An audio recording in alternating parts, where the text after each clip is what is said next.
It's our day on 97.5 The Fanatic Middays with Marks. Jason Martinez, we say good morning to you as you're with us the entire 4 hours. Hi, Jay. When are the All-Stars getting here? Let's go to the phones. With us to start the show, you heard him 2 hours. No, actually, you're on from 8 to 9, and then you took a little break, had breakfast with me.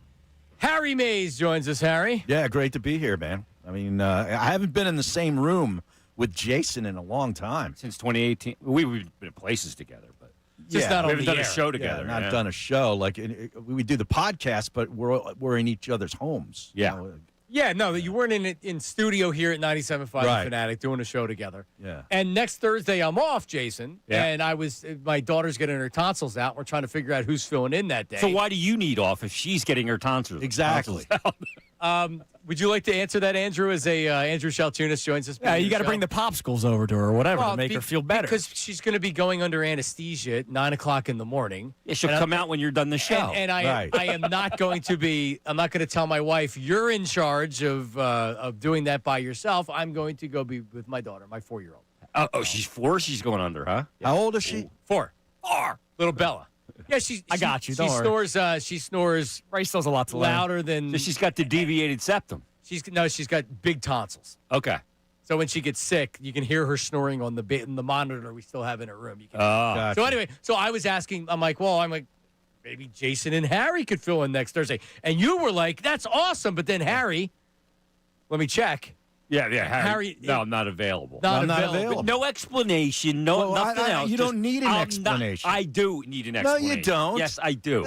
It'd be nice. Apparently, I'd like one. Yeah, I mean, what's wrong with Is Lisa Ann in town that day? No. No, he's got a tea time. For God's example, sake. you asked me why I needed off. I didn't say I need off. No, I didn't even ask you. I gave the explanation. You said I'm not going to be in on Thursday. Yeah. Can you do it? I said sure. I said Thursday's a bad day for me. Right. What, you dice? Yeah. It's a bad day for me. All right. Dickorita. All right. Well, Andrew Salciunas joins us here. So here's what's going on. I'm not done yet. Tunis is no. You're on for a half hour because then you got to go. All right. Andrew DeCecco slides in at 10 o'clock. Harry will be with us till noon. Connor's going to come in at 11 o'clock. I don't think there's enough microphones to have as many people in here as we're going to have. Wait, Harry's leaving at noon? Yeah, he's leaving. He's been here since 8. No, I think he should leave at 1. Harry. Well, I could stay till 1. Okay. Stay to 1. Yeah. He doesn't have a tea time today. He's all. Today's a good day. Okay. Well, Harry's here till 1. In other words, he doesn't have a tea time that conflicts. Bill and Ricky come back at 12 o'clock. That's going to be fun. Two maniacs, Meat and Head, come into the studio at 12 o'clock. And then Kincade and Silvana will be here in the 1 o'clock hour.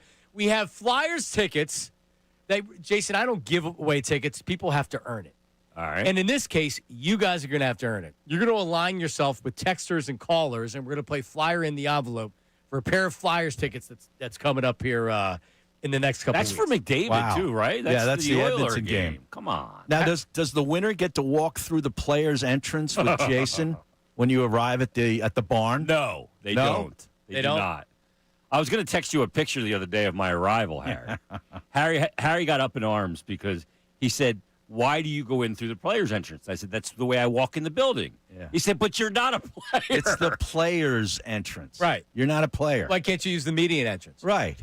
Because that's upstairs, not where my parking lot dumps me into. Okay. All right. So it's for convenience. Yeah. So I walk through the player entrance. But are you looked at with a side eye when you walk in No. there? Okay. Only all by right. Harry. All right. When I brought Harry And to the Mikey game. Miss. He agreed with me, too. No, Mikey Miss is not going in the player entrance. And not coming out, at least. But, no. They'd love to get him in the player entrance at the barn. They show up with sticks. We also welcome Twigs. Ray Dunn to the program. Good morning, Ray. Good morning, John. Listen, it's going to be a power-packed, busy show, a lot to talk about. For people that maybe don't know, when was the last time you guys had the show on the air? When did that end? What, with me, Andrew, and No, Harry? you and Harry. With 2018. He called me on my 2018. ride in, and he said, I just got done meeting with Joe Bell. I'm done. Yeah. Joe Bell, what he the said. former market manager here at Beasley, Right. Philadelphia. What happened that day, Harry? They offered me a crap deal, and like 2 days prior, and I said, no, I need this number. And they didn't get close to it, and it was embarrassing. I was like, you're embarrassing yourself. and I threw my key card on the table and walked out. Yeah. I got a call from him and said, "You're doing the show solo today with Andrew." Oh man, I walked Harry to the elevator, and all of a sudden the PD at the time comes up and goes, God bless you, Harry." He was visibly God shaking. bless you, Harry. He was visibly He did not know shaken. what to say, and he was just like, "God bless you, Harry." Visibly shaken. Wow, so a young Andrew Salciunas, producer for you two guys. But for Yeah. people that don't know, you guys worked Middays. Yep. Yeah. And it was Super Bowl year. I loved it. I loved you two. That show was so much fun. And it was great. It was? You guys don't remember? No, honestly, guys, I it was, remember it was some of the most fun that I had producing a show because we were all over the place. Yeah. The off the rails, I mean, all that kind of stuff. And we had so many great audience members that would always create photos with your faces and all that kind of stuff. It was a very creative time. It was good. Well, the only day we stayed on the rails, I feel like, was a Monday. After a football. After a football, because you have to. Well, you know what it is, Jason. It's about knowing your audience, and you can mess around Tuesday, Wednesday, Thursday and Friday. Friday. Yeah. But on Monday, you got to kind of keep it to the football, otherwise people might tune you out. Yeah. So I thought I loved your show because it was so much fun, and you talk sports, you kept it light. So right now, I'm actually looking at that show right now. Jason Bertitas, Harry Mays, Andrew Salciunas. Now Andrew's a big morning star. Yeah. Here on 97.5. I hired him Fanatic. out of college. Yes, you did. You to hired work him. here. Yeah. What did you I see was in put- Andrew? I don't know. I really don't know. No, I know exactly what happened. I walked into your office wearing a suit and tie. Oh, my. That was the first one. And the yeah. other two, Egan and another employee, showed up in their like sweatpants. Well, one guy felt really entitled that he was going to get the position no matter Right. what. Yes. And put no effort into Pat? his presentation. No. No. Pat put effort into nothing. Yeah, right. So I didn't That's true. expect anything That's true. from him. But the other guy, and you came in and did this whole presentation. Yep. Treated it like he was, gave it the job and the process of trying to win it the respect that it deserved. Well, because I didn't So- know what else I would do if I didn't get the job. I mean, we all know You part-time, were still in part-time college. radio. I think you'd have found something. What but was your backup plan? you didn't have? Were one. you in, drink myself to sleep every night? were you an intern? Yes, Oh, so I you was were an your intern. All right, I yeah. know. That's what I'm saying. I didn't know if this was getting hired for an internship. No, I was an intern for I did the 2 semesters, June of 2014 to December of 2014. And then you guys hired me out of it, and then you hired me for He the, wasn't for even the Midday graduated slot. yet. He Yeah, was no. graduating in 2 weeks when I hired him. Yeah. Right. So And then Andrew, you were my intern, and then I remember you getting hired. I think you told the story of, or was that when you became the midday producer? that's what I hired him for. Yeah, you hired hired him for the for- midday yeah. producer. And then Hagen, God bless him, tried getting me to quit school with 2 weeks remaining. Yeah. He I said, told him not to. So, I mean, tomorrow, are you going to start? And I was like, dude, I got 2 weeks left until I graduate. Well, I didn't graduate college. And I was like, I know you didn't, but you have 10 years of experience. Look at you. You could fire me tomorrow, and if I get fired, I don't have a college degree. So can I please finish school? And it was a bit Well, of we an moved argument. you to Mike for a while Yes. when I left, I guess. There was changes that were made, and Because we had Egan for a little bit. Yes. you moved to Middays, and that's when it was you two with Egan, and then Tyrone came here, That's right. and he was the producer for Mikey Hired Miss, him, and then too. I came back to Right. you guys. Right. Yeah. So that was my plan all along. Jason and I I hired Aton, too, by the way, at the other station. I was the first one to put him on the air. There's a lot of people that haven't forgiven me for that. And I was instrumental in getting Aton over here after he left WIP. I lobbied for him to bring him over here. But so Jason and I, we are a part of the Mike Missinelli producer tree. It's like the Mike Holmgren tree. It is. Yeah, coaching tree. no, They yeah. run the same offensive Right. system, Harry. Who's the John Gruden of the Holmgren tree? Who's Mariucci? I think Jason's Mariucci. Mooch. We say But- mooch. So it was me, and then Sean Brace briefly. Yep. I believe it was for 11 months where he worked with about a Mike, year, yeah. and then that's when Jason moved in and he became the full time Mike. Brace Missinelli came with producer. you into midday. Correct. With Harry Yeah. and Tony. Correct. Yep. Well, you guys did 10 to noon. Brace right? was my producer with me and Baldy, too, for a while. Yes. Yeah. Well, he was Vi and Gonzo producer, and then you and Baldy, and then he worked nights. I think he worked nights at some point. He was hosting nights at some point, and then he was producing Mike at some point, and then Yeah, a that's bunch of all other before stuff. my time. So with this station. Yep. But I remember Harry worked nights for a little bit. That's when I Yes. first met Harry. Yeah, back in 05, 06, some 07, I believe. And then Maze the Maze to Midnight. Midnight. yeah, that Yeah. which was lasted about a year. Well, that was when I got fired. right, for me. Right. For me. And I walked into the office. I remember, I think it was Pat Gallen was here doing updates.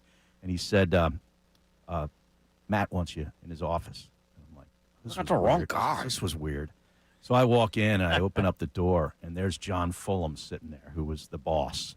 And I'm like, I look over at Matt.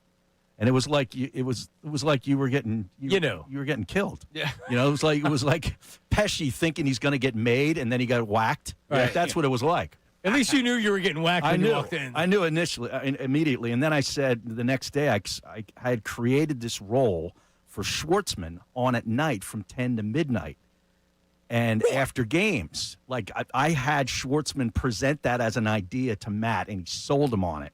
So that shift was there, and I said, I'll do that shift. Like, I didn't want to be off. Like, I didn't want to be. No, away you from- didn't wanna get zipped. You wisely said, let me stay at the station. Who Yeah. knows what happens? I can get a job somewhere Right. else. If it doesn't work, end up working out here. And you And I did solo for 2 hours from 10 to midnight. I don't know for how long. Maze to And then- midnight. yeah. It was about a year because then I worked with Tony and Baldy, so I just more or less Right. replaced you. Yeah. And then after a year working with Tony, they were like, yeah, this isn't working. Let's put Harry back on the show. It's a very specific, very niche skill set to have to work with Tony. Yes. And Harry Harry was spades. in Philadelphia. Harry was the best at doing it for sure. That was Clearly. The Bruno and Maze show. It remains one of the most popular shows on the station Yeah, it to was this unbelievable. day. It's what got me on the station to be like listening to it. Yeah, as it was a great listener show. It was a in great show. between gigs. All right, we'll come back here. Middays with Marks, 97.5 The Fanatic, the All-Star Day, 610-632-0975. The phones do work, Jason. Let's I don't go know to if the phones. you're aware of that. We do have actual phone lines where people can talk to us, and the text line, 610-632-0975. We have Flyers tickets that are coming up. Andrew DeCecco is going to join us here at 10:30. It's going to be a lot of fun, so don't go anywhere. It's Middays with Marks, 97.5 The Fanatic.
with Marks, Jason Martinez, Andrew Salciunas, Harry Mays in for this portion of the All-Star Day. All-Star Day originally was during All-Star break during the baseball season. Oh, I see the synergy now. Yeah. And now that- it all makes That's sense. when we did it. It's like there's nothing going on in sports. There's no games, so we're going to have this day. We'll build it up.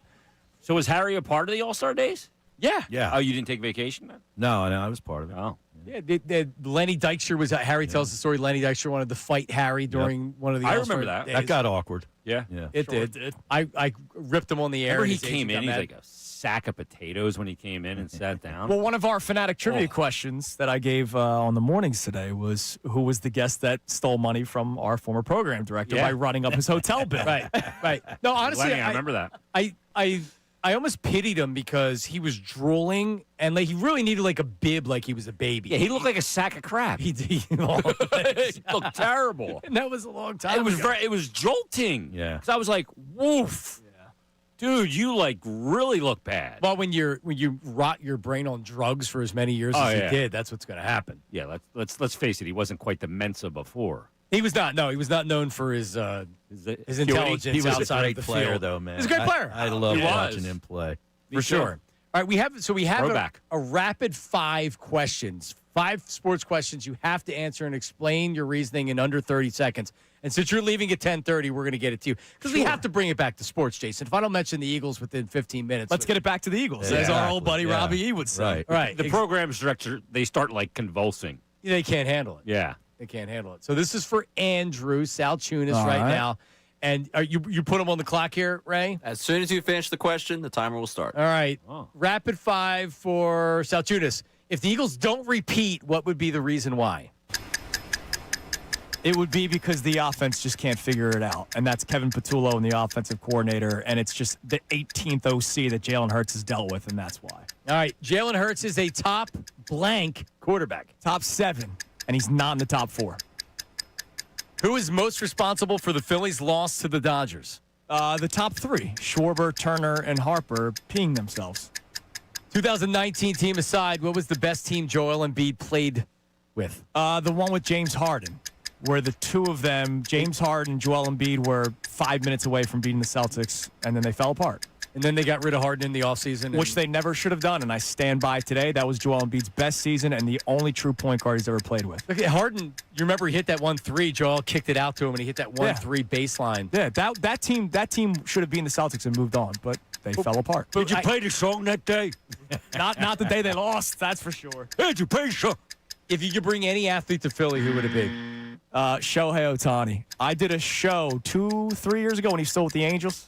There was a Fox Sports article, did their top 10 trade destinations for Ohtani before the trade deadline. And the Phillies were one of them. And I did a whole show on it because people said no. Why? They didn't want to include Bryson Stott. Oh, you can't include him. It's like the 70s. Really? For Babe I Ruth. was kidding. Yeah. The Classic Philly the rumored overvalue Sixers guy. trade, they wouldn't trade Ben Simmons and include that 3-point shooting defensive Oh, player. Seth Curry and Andre Drummond. No, it was Tybalt. They wouldn't include Tybalt in the trade. Oh, Thibault. God forbid. And they Oh, would have yeah. gotten, I don't even remember who, De'Aaron Fox or Hal Burton Yeah. or somebody. Yeah. Anyway, there you go. All Oh, right. well, I mean, we thought, what was his name? Who was the dude? Anthony had the song about it. The Dario. Yeah, Dario. Can't trade Dario. People would tell me he was untouchable. I'm like, what are we talking about? Yeah, Dario ended up being for all the talk, and he's coming over. We finally got him to come over. He sucked. Yeah. He's was still so in the league, too, replaceable. Dario. Yeah, he's still in the league. Is I he? believe. Yeah, I think he's on a Golden- minimum Golden contract. State was the last team. I'll check where he is now. Sacramento. But he Sacramento. Yeah, but he was with Golden Nice, State. right?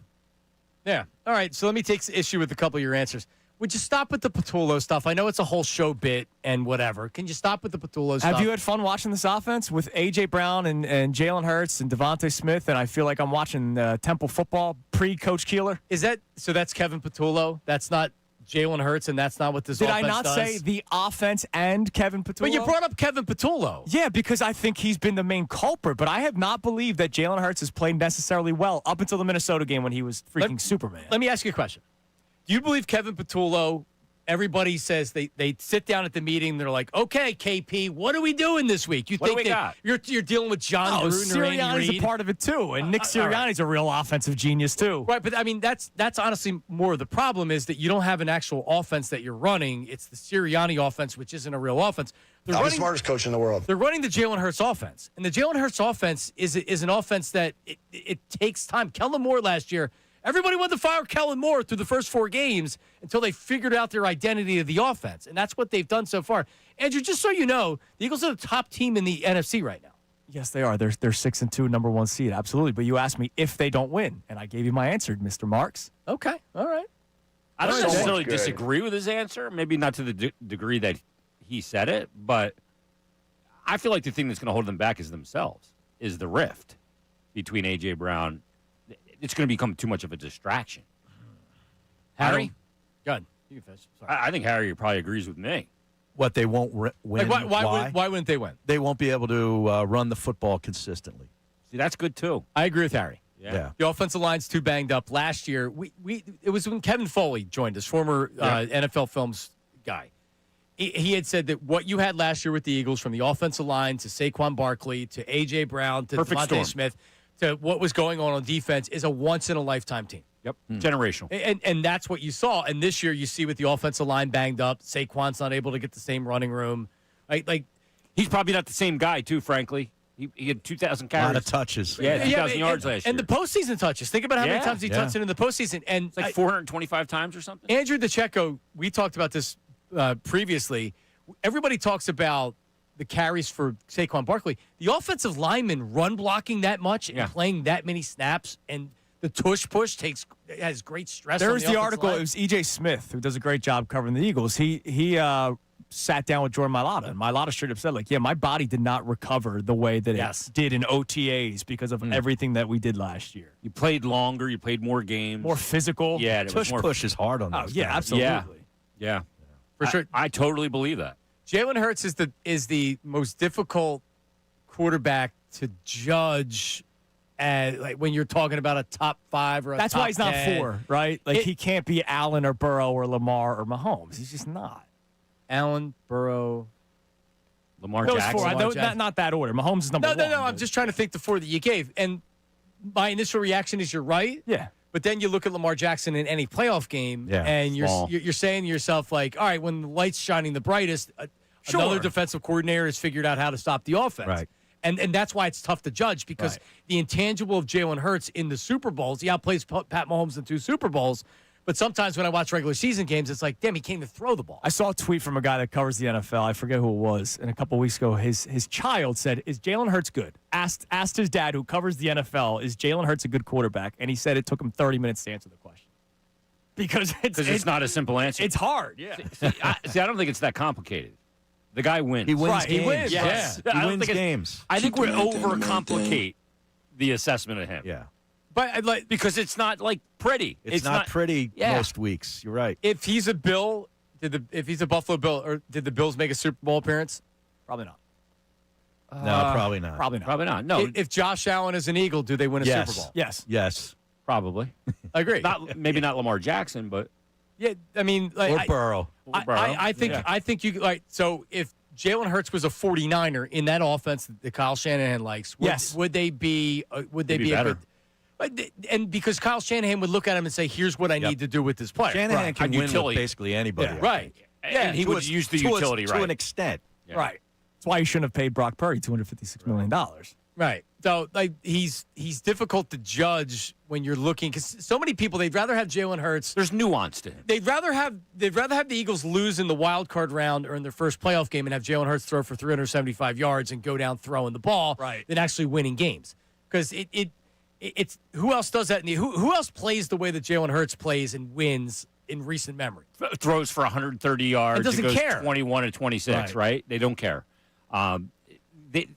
We've gotten so bananas in this town with the Eagles because they stunk forever. But now we not only want them to win, but they got to win and look like They gotta dynamic win a doing certain it. way. They got to do it our way. Yeah. Now we have to pick the way they win. Right. I mean, Jesus, they couldn't win for years. I know. They stunk. And now we're mad because we he's not need- throwing for 420 in a win. All right, coming up, we have a text line request for Andrew. This will be interesting. It's the All-Star Which one? Day on Middays with Marks 97.5 The Fanatic. Now on 97.5 The Fanatic Sports Update. NFL trade deadline is today. I'm Ray Dunn with this Fanatic Sports Update. The Eagles have made 3 trades in the last week out of today's 4 o'clock trade deadline in the NFL. They had 2 cornerbacks, the Jets' Michael Carr II and the Ravens' Jair Alexander, as well as edge rusher Jalen Phillips from the Dolphins. Andrew DeCecco spoke yesterday about the fit that Phillips provides to this Eagles roster. For Jalen Phillips, now you're reuniting him with Vic Fangio. He's in a defense that I believe suits his skill set, and you're now motivated because you're going to be a free agent at the end of the season. We'll keep you updated with anything else that happens with the Birds ahead of the 4 o'clock deadline. Tonight, the 76ers are in Chicago to play the Bulls at 8 o'clock. You can listen to the game live here on the Fanatic with pregame beginning at 7:50. Flyers north of the border tonight at 7 o'clock to face Montreal Canadiens. They try to bounce back from a tough weekend. You can catch that game on our sister station, WMMR. Today is All-Star Day here at the Fanatic. Stay tuned throughout the day as we have more crossovers from all the different shows and all the wonderful people we have here at the Fanatic. This update's brought to you by Mercedes-Benz. Looking for an exceptional driving experience? Experience the power, precision, and intelligence of iconic Mercedes-Benz SUV, your local Mercedes-Benz dealer today. I'm Ray Dunn on your home for the Sixers, Flyers, and the Union. 97.5 The Fanatic and 97.5thefanatic.com.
All right, we're back middays with Marks on an All-Star Tuesday, 11:10. Does he play the same songs every day? I feel like I heard this last time. David Byrne. We have a limited library of songs. Well, I've only been on the air for a couple weeks, and I just recently started adding, because before they had a produced thing back into the segment with music attached to it, and I said I don't want that. You want to use your own music. I want to use my own music, so we just started putting songs in the catalog in the library. I would just play stuff off YouTube. Well, whenever I say that to Ray, it's like I'm asking him something in Japanese. He has no response to it. So, That's Ray, how I played When everything. have you asked me to play something off of YouTube? I say you can play it off of YouTube, and you never have a response. Like, Yes, I can if you want me to. What song do you want? no, I just. All request Saturday night. But whenever I say you can always play it off of YouTube, you never have an answer, and then you never do it. So I just assume that either you're uncomfortable putting the pod up and playing that pod, or you just, I don't know. I didn't. All right. It wasn't an issue. I'm just saying, like, that's why Jason's complaining about hearing the same song, two songs.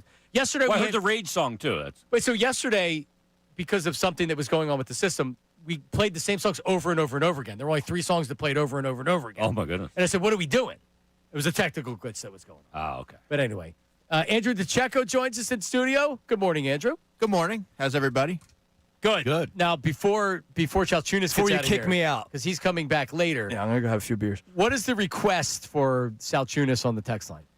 Yeah, we got, I believe it was Matt in Douglasville here. Since the band is back together, can Andrew do a segment of the Nooner? Oh, well, that's not something that you can just, pull out of Well, thin air. Egan could.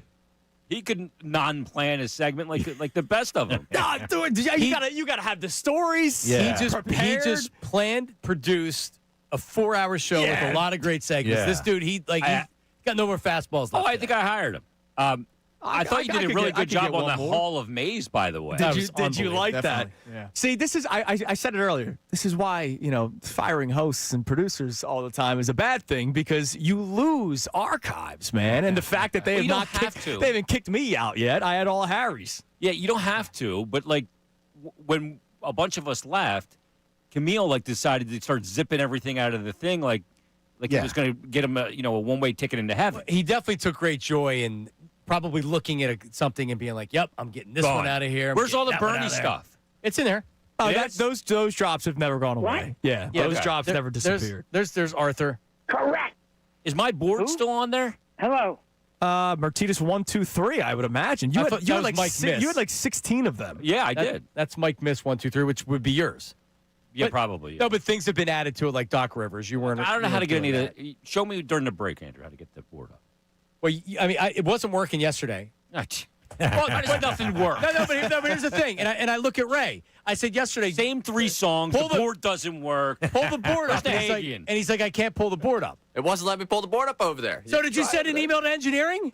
No, I didn't. There, you got me. on Okay, that so one. then it's still not going to work. I got you. Well, it was like our glitch on Friday when we set up that bit. Yeah, what happened? I'm And then still it went livid to about for that. the audio, and it wasn't there. I'm still livid about that. Yeah, it's still upset. It did not pay off. See, I would love to do. I'm not available but I don't Thursday. have this. I don't have this information now. A producer could have let me know ahead of time. Well, maybe you do that during lunch with drinking beers, and Yeah, you come go- back at 1 o'clock and do it. Take an There Uber. you go. No, You're we're doing making me- Riled Up at 1 o'clock. Yeah. Do we still have the Schwartzman drop? 15 for that? seconds of fame. We got all those segments. Yeah, what would Harry do? You're going to have me call Here's him. what I know Harry won't do: is the show next Thursday because he's got a tea time. Yeah, Rap is rap. The Hip hop is opportunity, hip hop. the opportunity to have you two guys back together on middays, and Harry's not available without explanation. I know. And in light of my sickness, I take advantage of every opportunity, John. Yeah, Jesus, And Harry, Yeah. Harry just stop sign. Recovered from a very, very serious form of Yes. cancer. Weeks and weeks of chemotherapy, and Harry's got a tea time. It'd be 40 degrees out. Ugh. Here's what I'll do, because I'm on at 2 o'clock. You want me to come back like 1:40? Oh, you're on a Well, 2 he's not today. going to be here anymore. Oh yeah, that's right. Who? Harry. I'll be here. Till You 2 gonna stay till o'clock. 2? Yeah, I'm supposed to be. I'm normally here 10 to 2 He anyway. doesn't care. Yeah, you can say All that. right, I'll come do a nooner at like 1:40. All right. What time's your breaks? I don't know. Every 5 minutes. There you go. 5. I've never heard this before. You never heard the nooner? No. Be Believe prepared. me. Nahagan wanted You wish you never had. Nahagan wanted it whacked how many times? Is it like the news at noon with Ray Dunn? Yeah, it's exactly. It's what every segment in the Every world segment, is. Yeah. We just rename it. You know? Yeah. You want a break? Just wait 5 minutes. Yeah, exactly. Yeah.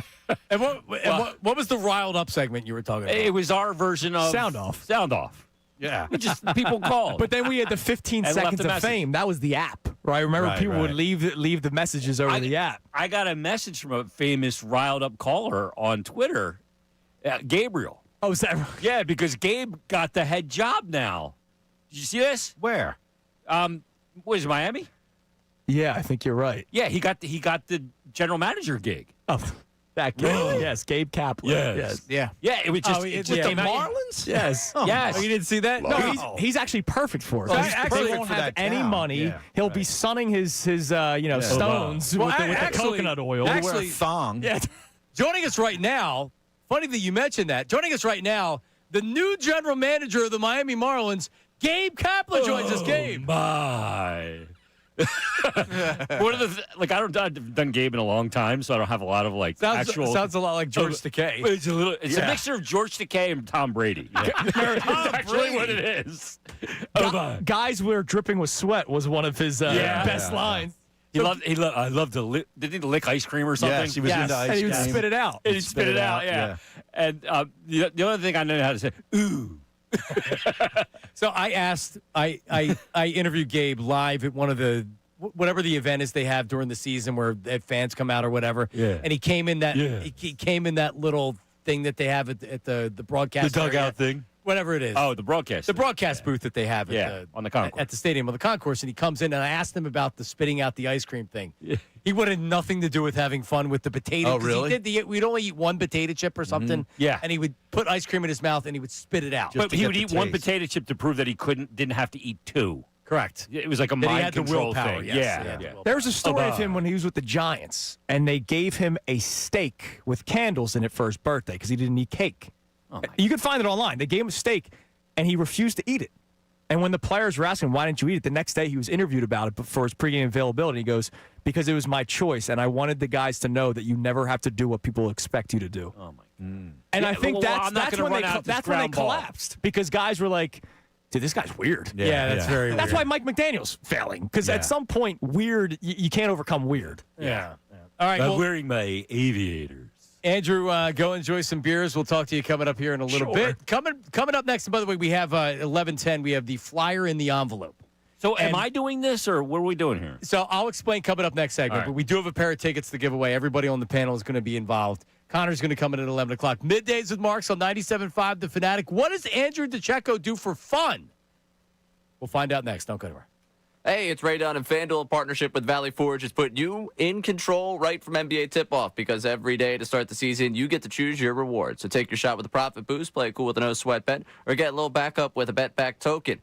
And looking at tonight with the 76ers and the Bulls, for me, Joel Embiid against Chicago, if he's going to play, and we always know that's an if, he usually puts up big numbers against Chicago. That could be a way you go tonight. Put a little profit boost so maybe that point's over for him and see how it falls for you tonight in Chicago because he always seems to have a big game against the Bulls. Make your pick, get in the game, and play it your way. Head to FanDuel.com/endzone. That's FanDuel.com/endzone to make your choice. 21 plus and present in Pennsylvania. Opt-in required. Rewards are non-withdrawable. Restrictions apply, including bonus and token expiration, leg requirements, and max wager amount. See terms at sportsbook.fanduel.com. Gambling problem? Call 1-800-GAMBLER.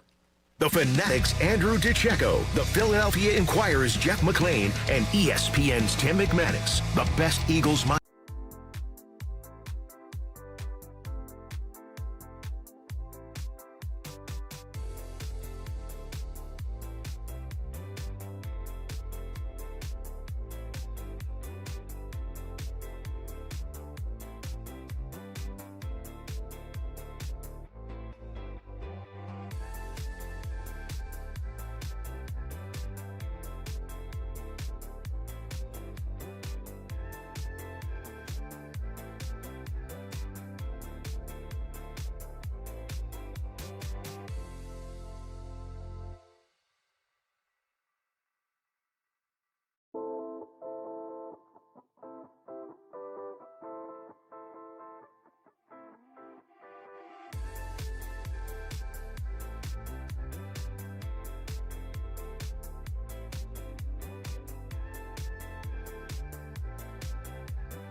All right, we're back. It is Middays with Marks on an all-star day.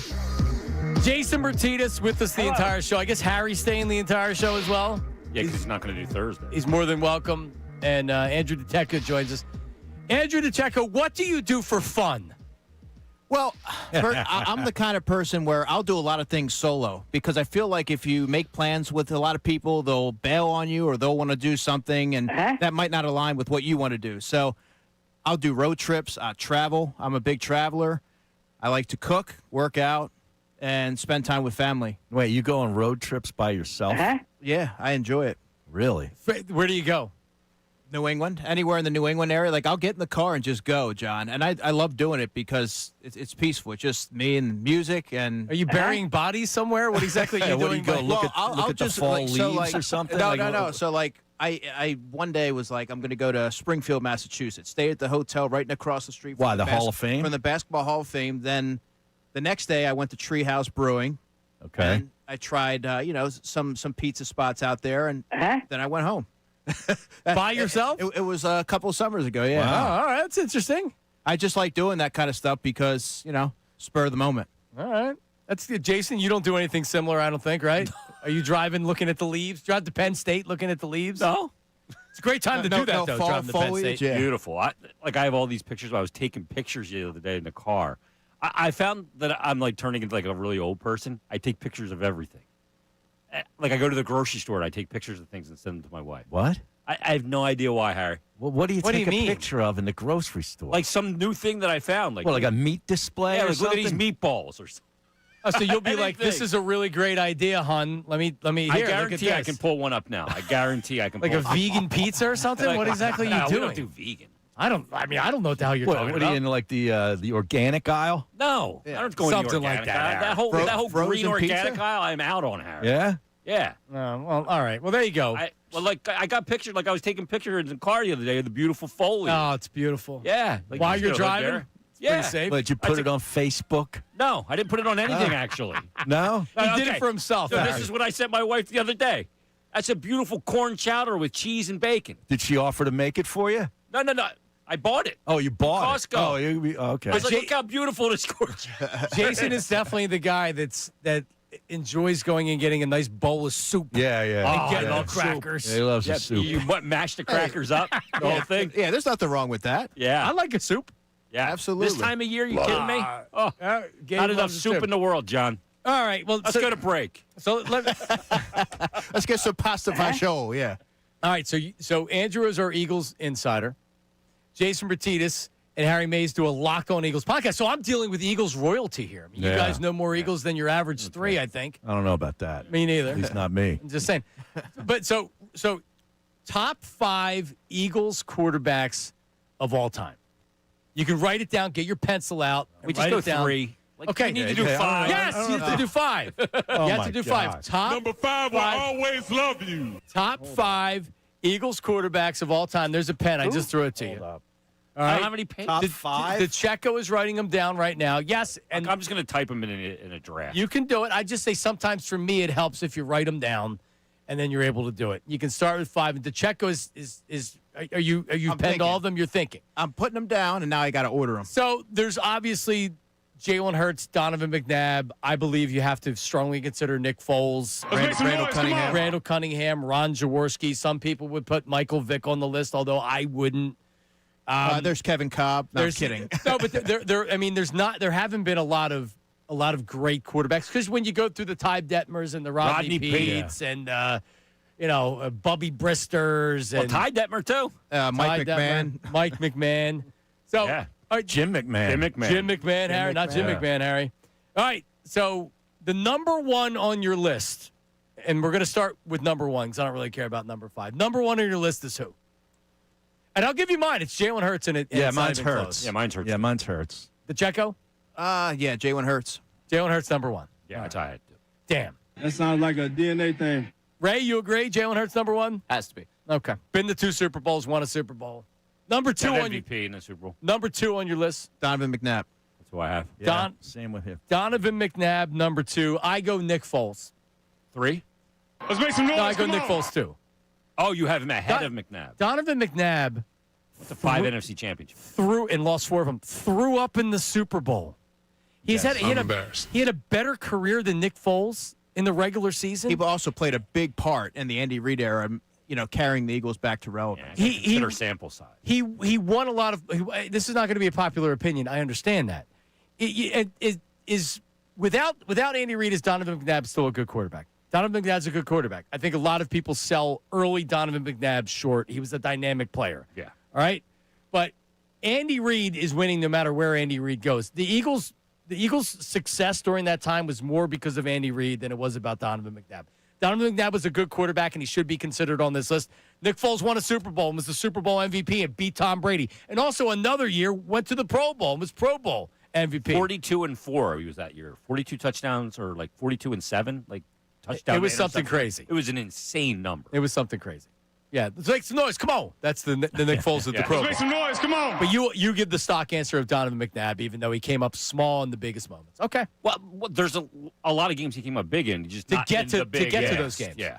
Donovan's a great quarterback. That's why he's number 3 on my list. Yeah, I have him. I consider sample size too. That's fair. Foles just didn't. I mean, Foles was like lightning in a bottle. It was twice. Perfect storm. What do you Yeah, mean no. twice? So the Super Bowl that happened once. And when he made the Pro Bowl, that wasn't sustained. Pro Bowls don't do much. Didn't he have But the he had- 6 touchdown Let's make some game? noise. He Come had a on. great year that year. Against the Raiders in 2013, yeah. Yeah. I think it was 7. Was it a 7 touchdown Yeah, he game? tied the record. That's right. Yeah, he's in the Hall of That's Fame. right. His Let me cleats tell you are in the something. Hall of Fame for that. Two things are in the Hall of Fame. His jersey For and him. his cleats. How many things did Donovan have in the Hall of Fame? 27-2 was his 2013. 27 touchdowns to 2 interceptions. He couldn't stay healthy. He was never going to be able to replicate that. But all right, number 3. We got Foles. How about Van Brocklin? Well, It doesn't count. They wore helmets back then. What do I care? Norm Van Brocklin, okay. 1960. All right. Jay? I had Foles 3, but I had Randall 4. Okay. Yeah, Randall. I don't remember Van Brocklin. I'm not as old as Harry. Well, I He won a don't remember championship. him either. No, I know. But, like, what do you got next? Like Greasy Neal? 40-18? Randall, who You just going chalk because you heard the guy won a championship. You didn't see him. Randall was, especially, I guess, the age I was at. Like, Randall was the ultimate weapon. He was the first of his kind. He also is unbelievable. Yeah, when he did went to things that you didn't think were possible. when he back went to then. Minnesota, the Eagles were bad that With year. That Chris was Carter, 98. 98. I love that team. I was rooting so Randy hard for Moss's him. rookie year. Yeah, the kicker missed a big kick Gary in that Anderson. NFC Yeah. Championship. Only one he game. missed all year. Yeah. Yep. So it always hurt that Randall didn't end up get a chance to go to the Super Bowl. He was a great player. He just That was Randy Moss's first year, right? he was a rookie. Yes. Rookie year Jake with Chris Reed, Carter. Chris Carter, Robert Smith, Robert Smith in the backfield. John Randall was on defense. That team Yeah. had a lot Well, of they talent. were stacked. They sure Yeah. were.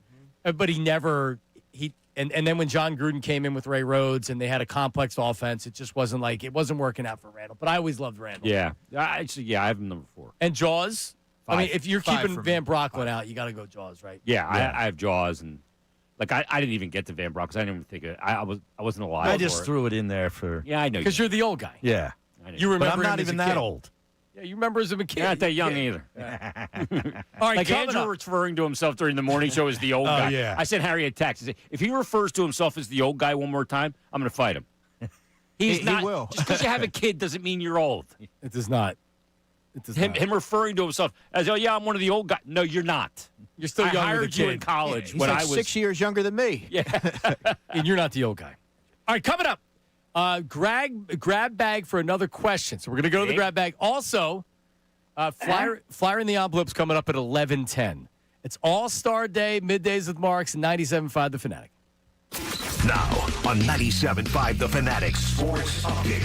NFL trade deadline is today. I'm Ray Dunn with this Fanatic Sports Update. Eagles have made 3 trades in the last week out of today's 4 o'clock trade deadline. They added 2 quarterbacks, adding the Jets' Michael Carr II, Ravens' Jair Alexander, as well as edge rusher Jalen Phillips from the Dolphins, Andrew DeCecco, who's on with us right now. Yesterday spoke with us about the fit that Phillips provides to this Eagles roster. For Jalen Phillips, now you're reuniting him with Vic Fangio. He's in a defense that I believe suits his skill set, and you're now motivated because you're going to be a free agent at the end of the season. We'll see if the Eagles add anything more to this roster and keep you updated with anything that happens ahead of that 4 o'clock deadline. Tonight, the 76ers are in Chicago to play the Bulls at 8 o'clock. You can listen to the game live right here on the Fanatic with pregame beginning at 7:50. Flyers north of the border tonight at 7 o'clock to face the Montreal Canadiens. Try to bounce back from a tough weekend. You catch the game on our sister station, WMMR. And today is All-Star Day here at the Fanatic. Stay tuned all day for some more crossovers from all the different shows we have here on the Fanatic. This update is brought to you by AutoZone. Get in the zone, free battery testing, free battery charging, replacement batteries that fit your needs. That's what makes AutoZone America's #1 battery destination. Get in the zone, AutoZone. I'm Ray Dunn on your home for the Sixers, Flyers, and the Union. 97.5 The Fanatic and 97.5thefanatic.com.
Jason Martinez is in charge of the soundboard now. Who? Which is going to be dangerous. All right, it's All-Star Day here at Middays with Marks. Let me introduce the current cast. Jason Martinez co-hosting all 4 hours. Harry Mays apparently is going to be here for all 4 hours today. And Andrew DeCecco, our Eagles insider. And joining the show, Connor Thomas, producer of the morning show here on 97.5 The Fanatic. Connor, hello. What's up, boys? I feel like I'm going to take an hour to say hello to everyone in the room, but good to see you guys. What's going on? What do you think of the mustache, Martinez? Because, Connor, you're 31. It's November. Yeah. You're early 30s now. Is that a constant, your mustache? No, it's an occasional. Sometimes you got to switch it up, and I just like That's to... not I didn't even look at his mustache. Yeah, a little too much scruff with it. Too much on the side. But he wears it without, when he shaves the beard, he leaves the stash. Yeah, I saw the He's Twitter got a good picture. stash, though. Thank you, Harry. It's a I good appreciate stash. it. It's very Tom Selleckian. It's strong. This is So- the kindest anybody at the station's ever been to me. What you guys are doing in this room right now with the jokers I work with in the morning. Well, it's early. It's early. Well, I feel like I got to defend you because Ray was bragging about his mustache and he was saying people were calling you Chester, that your mustache looks bad and his mustache was good. Yeah, you ever seen the old the meme of the human resources where it's okay, one person says one thing and the other person's like, oh, you're so sweet. Yeah, that's me and Ray with the mustache. I was just wearing it all weekend, and everyone was loving Ray, so it is what it I is. could never pull off the mustache. Me neither. I look good. You pulled it off. I think it's a good look. Thank you. I Yeah, like appreciate some people it. can do like that retro look thing, you know? Do you see Ray's mustache that he had? No, I didn't I see didn't. that. Oh, he's got to come in. You got to come in I'll with the send that picture. to them right You now. got a, Yeah. a handlebar?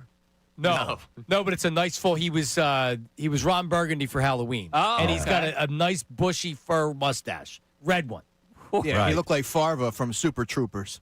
He did, whoever that is. Absolutely. Do you know who that is, Harry? What's No. Super Troopers? You never saw Super Troopers? I remember no. seeing there was some. It was a movie. I've heard of it, but I never saw it. No, me neither. Have you seen it? Yeah, Con? I've seen it. You guys got to check it out. Don't watch the second one. First one's It's good. like one of those cult films, right? Yeah. Yes. Yeah, Not people even love a it. cult. Ray, do I have to hit the legal, or did you take care of it right there? You got it. All right. This is 97.5 The Fanatic, WPEN, NWPEN, HD1, Burlington, Philadelphia, Beasley Media Group station, broadcasting live from the Comcast Business Studio.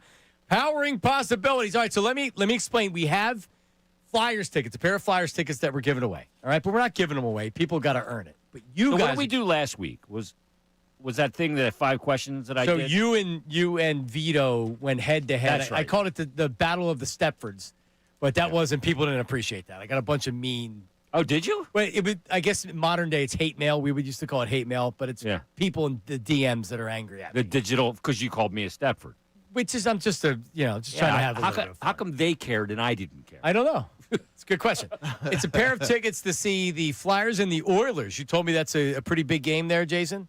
David. It's Connor McDavid. Does he play for the Oilers? Dreisaitl. Oh. Is he still there? Okay. Yes. Dreisaitl. November 12th at 2 the straight Cup finals they lost. Xfinity Mobile Arena. Tickets right now, hate to do it to NHL.com/Flyers. Okay, so here's what we're going to do. So I do this thing. We'll put somebody in the envelope. We're putting a flyer in the envelope. Yeah. All right. A lot of times we like to play with the audience, and they call in.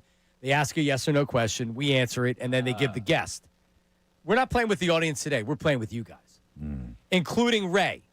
All right. So we're going to start. We're going to work from Ray all the way around. You're going to ask. Ray's going to ask me a yes or no question. I'm going to answer it, and he's going to guess who the flyer in the envelope is. If he gets it wrong, we're going to go to Harry. Harry's going to ask the question. He's going to get a spot. Whoever gets it correct first will win a pair of tickets for an audience member. So we're going to have a couple people call in, and then we're going to do a couple on the text line. Okay. All right, since there's 1, 2, 3, 4, 5 of you. We'll tie a listener to each person. And Correct. Whoever gets it, that listener wins. Okay. Correct. So we'll do that coming up here I'm with you. in a second. So Andrew DeCecco, since this is a sports show, and the trade deadline is coming up here at 4 o'clock today, any more moves happening or coming for the Eagles, do you believe? I don't think so. I would be shocked, but it wouldn't shock me if the Eagles were to offload some of the back-end players of the 53-man roster, create a couple spots for Ja'Cory Bennett or even Nolan Smith, who has to have his 21-day window open. Yeah, it's a numbers game now. They just they added have a bunch ton of corners. players. They have a ton of corners, a ton of edge rushers, and a player like, let's say, A.J. Dillon, who doesn't factor into the running back equation. So they're going to have to maybe think about that. So A.J. Dillon maybe gets released or gets traded. Who knows for what? Yeah. One of the corners possibly. Yeah, I mean, it's worth noting that Adoree Jackson doesn't play special teams. He's also older, and Jair Alexander doesn't play special teams. So if you're trying to parse that group, you kind of have to look at that in terms of game day game day, trying to maximize the value. Howard, did you give a thumbs up to the trades the Eagles made over the course of the last week? Yeah, I mean, you're giving up what the highest they gave up was a third-round pick. They gave up Mechie, who was really kind of unusable in their rotation of wide receivers, and you get a couple of corners and an edge rusher who, if he's healthy, can play. I mean, I'd have to think Vic Fangio was looking at a lot of film of this year's Jalen Phillips post-injuries. He's had a couple of bad injuries. Achilles and an ACL back-to-back years. And still likes what he sees, so he had to have signed off on it, so I'm good. Andrew, did they just acquire their best edge rusher? Yes. He now headlines that group. They didn't have anybody who was the obvious choice. They were hoping it was going to be Nolan Smith. He's been injured. J-Lux Hunt, he's been taking on a role that he's sort of miscast, and everybody can kind of slot into roles where they're better suited, I would say. And BG returns. And BG returns. Yeah, they cleared the spot. I saw that yesterday. I'm just happy they traded for a guy and John Clark got to go back to the airport. Did you see him? I did. and I thought, damn, he's still doing it. Yep. Like John Clark grinds. He's still got the info. Yeah, he Sunshine. does. Yeah, He's got the tipster over there. He's got somebody. I saw Big Dom in the background. And Of course. Johnny Airport getting it done again. Connor, are you satisfied with what the Eagles have done? Yeah, more than. I didn't think they were going to make 3 moves. I thought it could be at most an edge in a corner, and you got 2 guys that you can throw into the backfield rotation there in the secondary, and then you've got an edge rusher who DeCecco just called him the best on the squad right now. Yeah, I that's still good. like Yeah. Nolan Smith, but I don't know what it'll be when he comes back after missing the time that he has. You don't see this in, and we've seen the trade deadline get busier, but you don't see 3 moves of names of players that you already knew very often.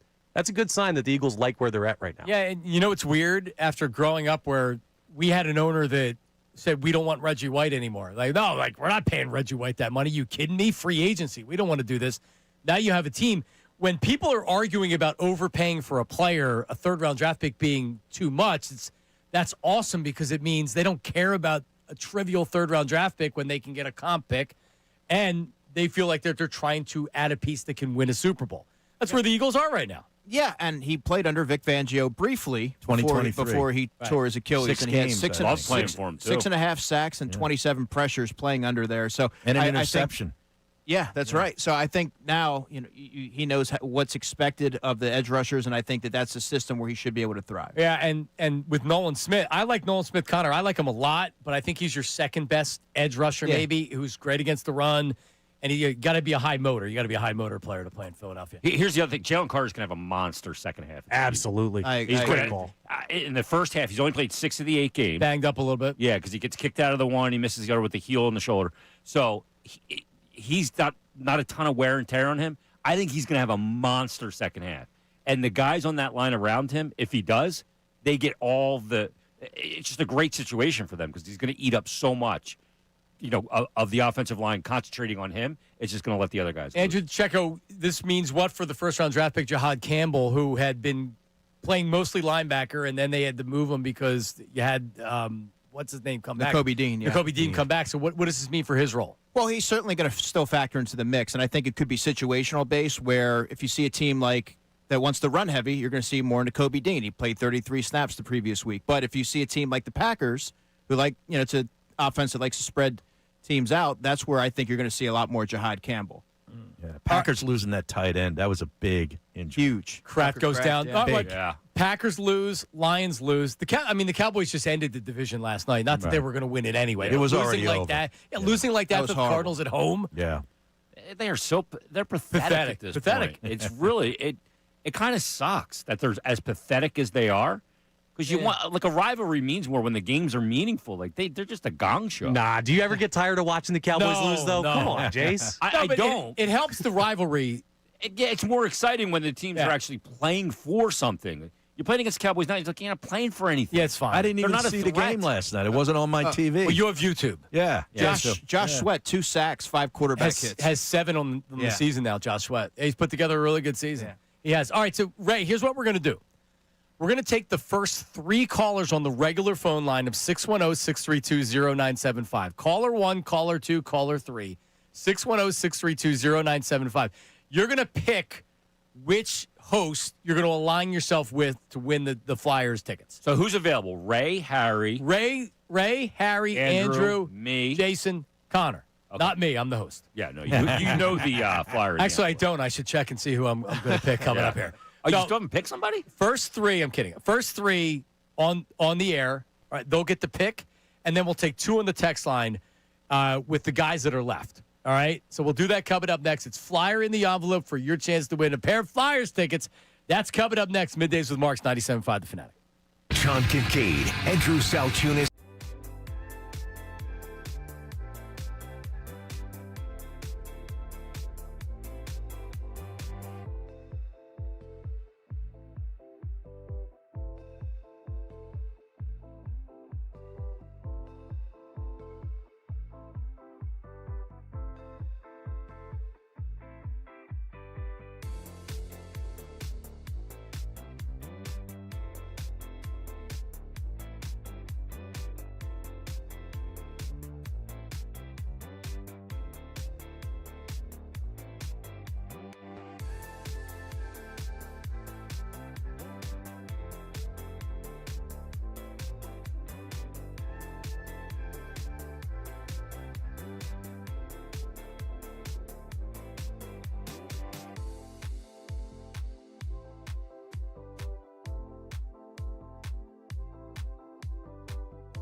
Playing that stuff off YouTube, I can No, I put this in there. Yeah. All right, we're back. Middays with Marks. tell. Kelly Peps. Ray Dunn, Harry Mays, Andrew DiCecco, Jason Bertitas, Connor Thomas, and you. Flyer in the envelope. A pair of tickets to the game against the Edmonton Oilers on Wednesday, November 12th. Xfinity Mobile Arena tickets right now at NHL.com/Flyers. And it's this simple. We have three callers on the line that are going to line themselves with the host, and then we're going to do two on the text line. Steve in Rivertown. Steve, who are you aligning yourself with? I'm lining myself with Jason Martinez, one of the best. Martinez in trouble, all right? Hard to believe he went first. Yep. John in Bluebell. John, who do you got? I'll take Harry. Handsome Harry Mays. All right. Unfortunately, our screener has two people aligning with Harry. What are they doing back there? What are we doing? So we have John. Is Colin next? Where's that Harry drop? What is going on? Colin, you're next. Harry has been picked. So Jason and Harry have been picked. You have Connor, you have Ray, or you have Andrew DeCecco? Let's go, Ray. Ray done. Oh, an aristocrat. All right, so the first person to text our text line, 610-632-0975, with Andrew or Connor, you will align themselves with them. So first people that text 610-632-0975 with Andrew and Connor. I feel like I'm back in gym class getting picked last. What is this? Were you picked last? No, never. Oh, you play college baseball, right? I try and dumb it down a little bit because everyone thinks I talk myself up too much. So I I'll think just say I got they see me as the football guy. That's all right. I wouldn't pick you. I know. I'm surprised I went first on Mr. NBA. I wouldn't blame anybody. No. No. I don't blame anyone. All right. Mr. NBA went first, Harry. Yeah, that's right. The guy that you would think would know the least about the NBA knows the most about the NBA. That's exactly right. Only because he got. Did we just lose we lost one of our guys? We lost My Steve. guy. That was Jason's guy. All right, do we have Steve's number? Can we go back to him? He'll call back. Steve from Rivertown. Oh, you may Got an open lose. telephone line. You may lose. So, all right, let's get started here. Flyer in the envelope. Thank you, Ray. All right, we start with you, Ray. What is your question? Has this Flyer played with the team since the year 2000? He has played with the team since the year 2000. Is the Flyer Mike Richards? It is not Mike Richards. Harry?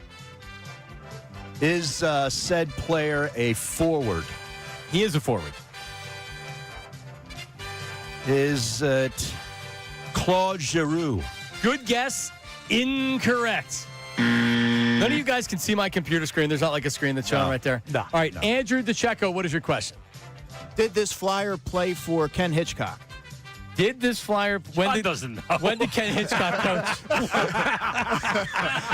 He only knows Alfred Hitchcock. When did Ken Hitchcock coach? Early 2000s. No, Please say Hitch. he did not.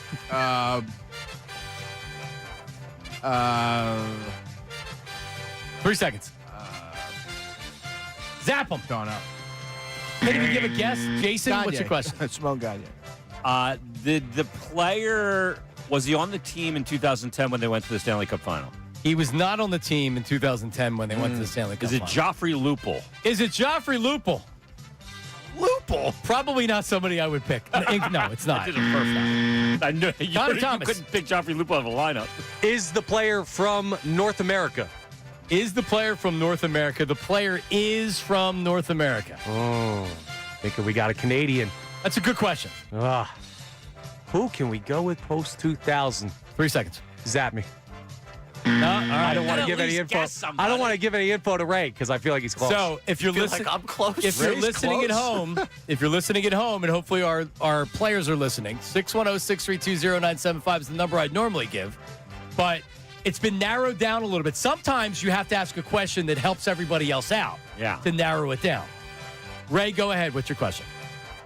I forgot what the answer to the Ken Hitchcock question was. Has it been a Flyer in the last 5 years? He has not been a Flyer in the last 5 years. Crap.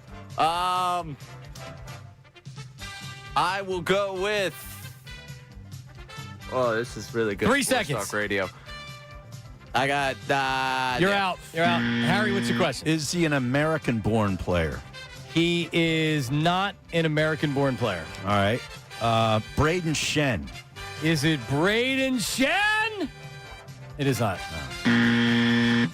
All right, DeCecco. Were they a young player or a veteran? That would not be an easy answer. Because what does They young were player a young mean? player. Now Yeah. they're a veteran. What is a young player? 20. Were they in their 20s or were they in their 30s?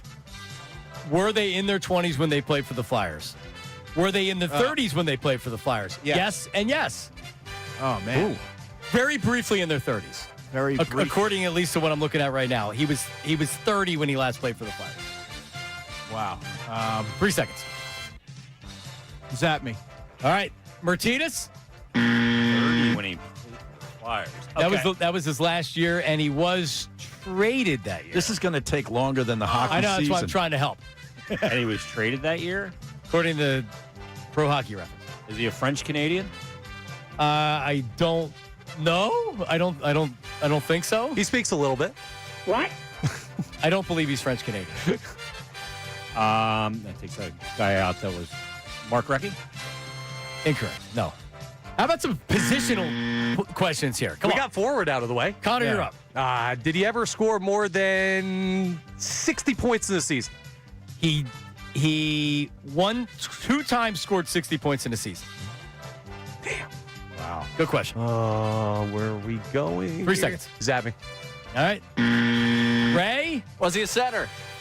he was John's going to know Not what a he's center. listed at. not a center. I'm just making sure that Are we changing the players All right now? He was not a center. Ian LePerriere. incorrect. Harry?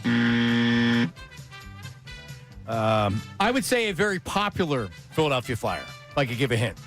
Simone Gagne. He's French-Canadian. Incorrect. And He said he's not French-Canadian. Oh, I thought he was Right. not American. he was a right winger. Andrew DeCecco, what's your question? What team do they go to after the Flyers? The yes or no question that you're asking me. 3 seconds. Football guy's going to get zapped again. Yeah, we're out. Go ahead, Jason. You're up. You can't even get a I question have no out. idea. Did he play prior to 2010? He did play prior to 2010. Scotty Upshaw. Scotty Upshaw is incorrect. His first season in the NHL was 2008-2009. He's 20 years old. He came to the Flyers in his 4th season. What's your question, Connor? Did he play alongside Claude Giroux? I am not entirely sure about that. I knew he. Yeah, did he play beside Claude Giroux? At times. At times, okay. That's good. times. answer. You know who it is? It's not a yes or no answer. I do. Jason knows. I think I I don't 3 have seconds. All right. Ray, I got no more question. Is it Wayne Simmons? did. Yeah. is it the Wayne train? Simmer. It is. Wayne Simmons. Simmer can't do that. There you go. Yeah, Wayne Simmons. Wayne Simmons. Congratulations to His 4th year was the one that gave it to me. So Colin from King of Prussia aligned with Ray. Scored 30 goals Hey. twice. There you go. Congratulations. Was a power play player. So- And did play a little bit alongside Giroux with Voracek. I looked for it in the system. It wasn't there. Or at least I couldn't find it. One time I had Wayne Simmons on with Sean. Yeah, Simmer, how you doing, pal? And knowing that Mike was listening driving in, Right. Mike Missinelli did not like when you coached people or you called them the nickname. Yeah, very, very respected journalists like me. You know, and I brought him on. I said, Simmer, how you doing, pal? Yeah. And Missinelli was furious. I got text messages immediately on it. What was the drop fell of for Mike doing it, though? Wasn't there a drop Afterwards, yes, we caught him. of who was it that he did it with? don't remember. He nicknamed somebody, I forget it. We had the drop, and I can't remember what it was. Right. He did the same thing afterwards. And he Brindy, how you doing? That's it. That was it. It was Brindy. Yes. he said, Brindy, how you doing, pal? He did the Yeah, same thing. exactly. And then, didn't he try to say that he did it on purpose to mock me? Well, Mike's never been wrong. All right, well, listen, good job. Connor, you were right there. I'm good with the questions. I'm not good with the guesses. All right, Andrew's not good with the questions or the guesses. Yes or no question. He wanted specifics. Not bad by you. That's the journalist in me. I need answers. You are a yes. You demand answers. You want answers?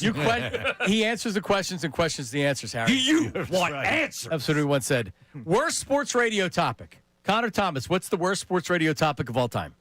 Man, locally or just Whatever. Yeah, let's go Jordan LeBron. I mean, that's more like my time doing great this in answer. the past 6 years. And I love the debate because old heads will get super mad and people like to poke them too. But I'm a LeBron guy, so I like to kind of stir the pot on that. My answer is the same thing. I hate it until you talk about it. Then I can't get enough of it. And that's all I want to talk about. Harry, the worst.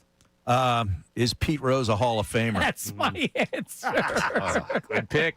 I get so mad when people say Pete Rose should be in the Hall of Fame. It's like, he bet on baseball as a manager. You can't put him in the Hall of Fame. I'm so passionate about it, but I hate it. Hey, that debate's gone in a little bit. They're going to put him in, so Yeah, whatever. it'll be over. Posthumously. I don't care. I'm not gonna fight it. I mean, it's if anything, I at least with what's going on with the NBA and the betting stuff that's going on right now, I hope that it gives people insight to what betting as a manager in baseball can do to the integrity of the sport. Are you kidding me? Degenerate gambler. What did you have? Mount Rushmore. I could do without that. Oh, a Mount Rushmore. That's a good one. Unless it's in a mocking fashion. Yeah. Yeah, well, that's different. Right, but when you do a serious Mount Rushmore That's- topic, Yeah. I mean, great come on, answer. what are we doing? Great answer, Andrew. All right, Jason. I mean, the LeBron Jordan one is exhausting to me. The Rose one, I don't recall having that one a ton. That was like kind of like a Hagian thing. Let's compete on. Yeah. So for me, I guess the Mount Rushmore is kind of just lazy. I mean, to me, the worst topic is anything that's manufactured from a hot take, from a disingenuous BS hot take. Which is what every TV and some radio stations do right now. With the back and forth TV shows, pardon my. Yeah, they're competing against each other for who can be more disingenuous and give fake takes. Like Stephen A. Smith. Skip Bayless. You think Steve and I'll give Skip Bayless credit because what you saw him do, he made it a hell of a lot more entertaining and believable than when you brought these scrubs in that tried to do it and failed, like Chubby Chase Daniel and all these other guys that had these new shows. Yeah. Like, they were so bad at doing it. They're not savvy enough. At least Skip was a genius at doing it. Yeah. He sold it. Yeah, after he did. He totally sold it. You think Stephen A. Smith gives a damn about any of the stuff he's talking He's making about? $5 million a year. 20. What? Yeah. Yes. Yeah. I'm out. Yep. Yeah. I've seen enough. Making 20. That's the hockey version of Stephen A. that makes 5. Yeah. Yes. Connor, how long have you listened to? Did you listen to the Fanatic like before you worked here, or how long you were sports radio? So you're not a sports radio devotee. I was back when I was working in mortgages for like 2-3 years when I got out of school because I'd sit on my lunch break and need to think about something that actually made me happy in life. So I listened to sports talk that way, but I only got like an hour a day in it. And it made you happy? Yeah, it did. Listening to Philadelphia sports talk made you happy. Chase, you ever sell mortgages? Yeah, just for I was a mortgage guy. It's better than that. I'm an FHA aceman. But yeah, I went to school down in Maryland, so I didn't have anything down there my college years. So 4 years I was out of the game.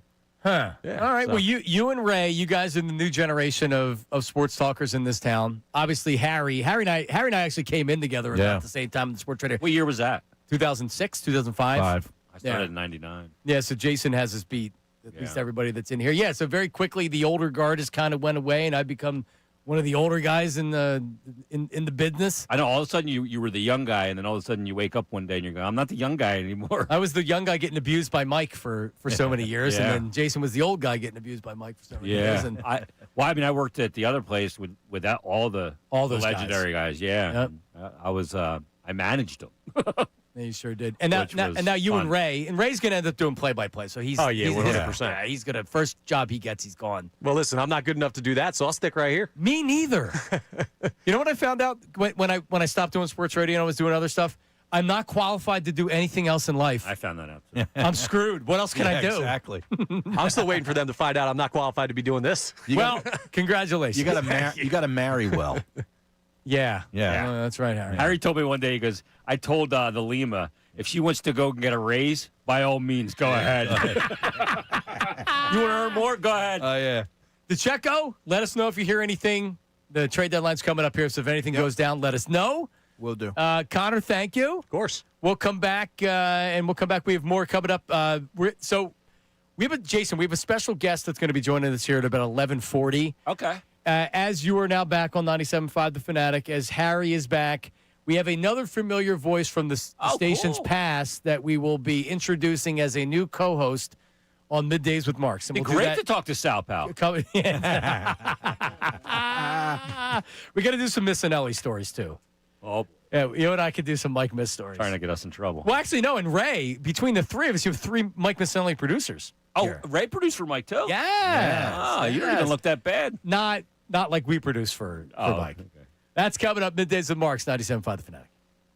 Now on 97.5 The Fanatic Sports Update. NFL trade deadline is today. I'm Ray Dunn with this Fanatic Sports Update. The Eagles made 3 trades in the last week ahead of today's 4 o'clock trade deadline. They added 2 corners, adding Jets Michael Carr II and the Ravens Jair Alexander, as well as edge rusher Jalen Phillips from the Dolphins. Andrew DeCecco yesterday spoke about the fit that Phillips provides for this Eagles team. For Jalen Phillips, now you're reuniting him with Vic Fangio. He's in a defense that I believe suits his skill set, and you're now motivated because you're going to be a free agent at the end of the season. We'll keep you updated if the Eagles do anything more ahead of the 4 o'clock deadline. Tonight, the 76ers are in Chicago to play the Bulls at 8 o'clock. You can listen to the game live here on the Fanatic with pregame beginning at 7:50. Flyers north of the border tonight at 7 o'clock to face the Montreal Canadiens. Try to bounce back from a tough weekend. You can catch the game on our sister station, WMMR. Today is All-Star Day at the Fanatic. Stay tuned throughout the day for a ton of crossovers across the day parts. This update's brought to you by AutoZone. To get in the zone, Free battery testing, free battery charging, and replacement batteries that fit your needs. That's what makes AutoZone America's #1 battery destination. Get in the zone, AutoZone. I'm Ray Tunnell, the home of the Sixers, Flyers, and the Union. 97.5 The Fanatic and 97.5thefanatic.com.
Martinez, Harry Mays. So now it's just us, as we just had the very busy part of the program. Jason That was Martinez. chaos.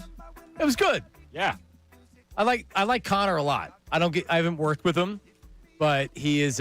It's good to see the next generation of sports talkers here, and he's not like Ray. Ray's going to be doing play-by-play or whatever. Was that the plan all along, Ray, to go play-by-play?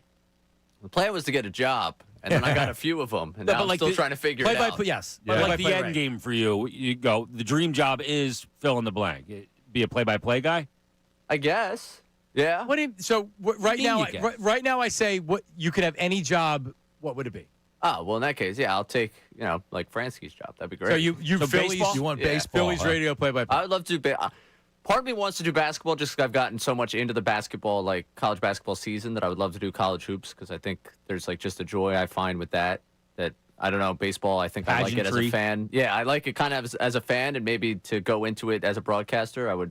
Baseball's a long season. Yep. Yeah. I remember Brian Seltzer was doing the Reading Phillies, and it got to a point where he's like, I want to get married, I want to have children, and when you're in the Eastern League, you can't be doing that. no No. dough in it.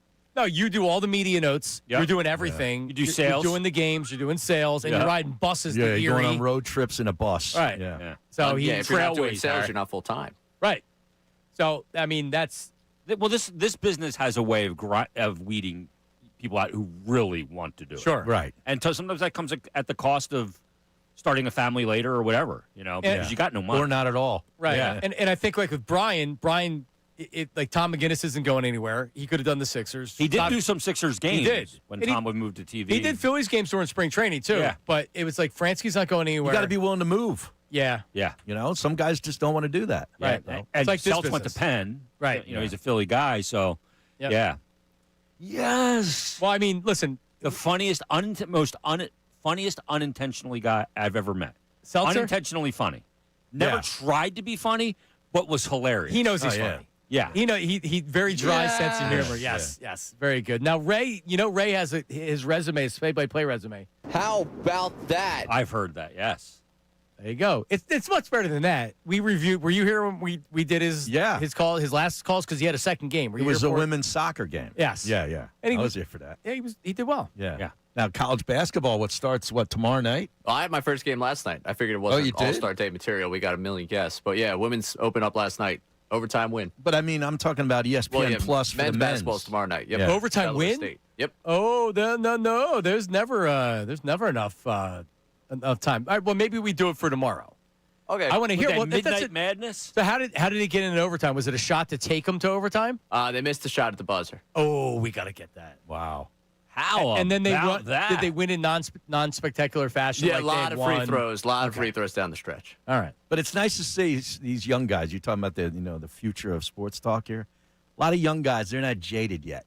Correct. I'm very jaded. I was jaded when I got here. You were jaded when you were young.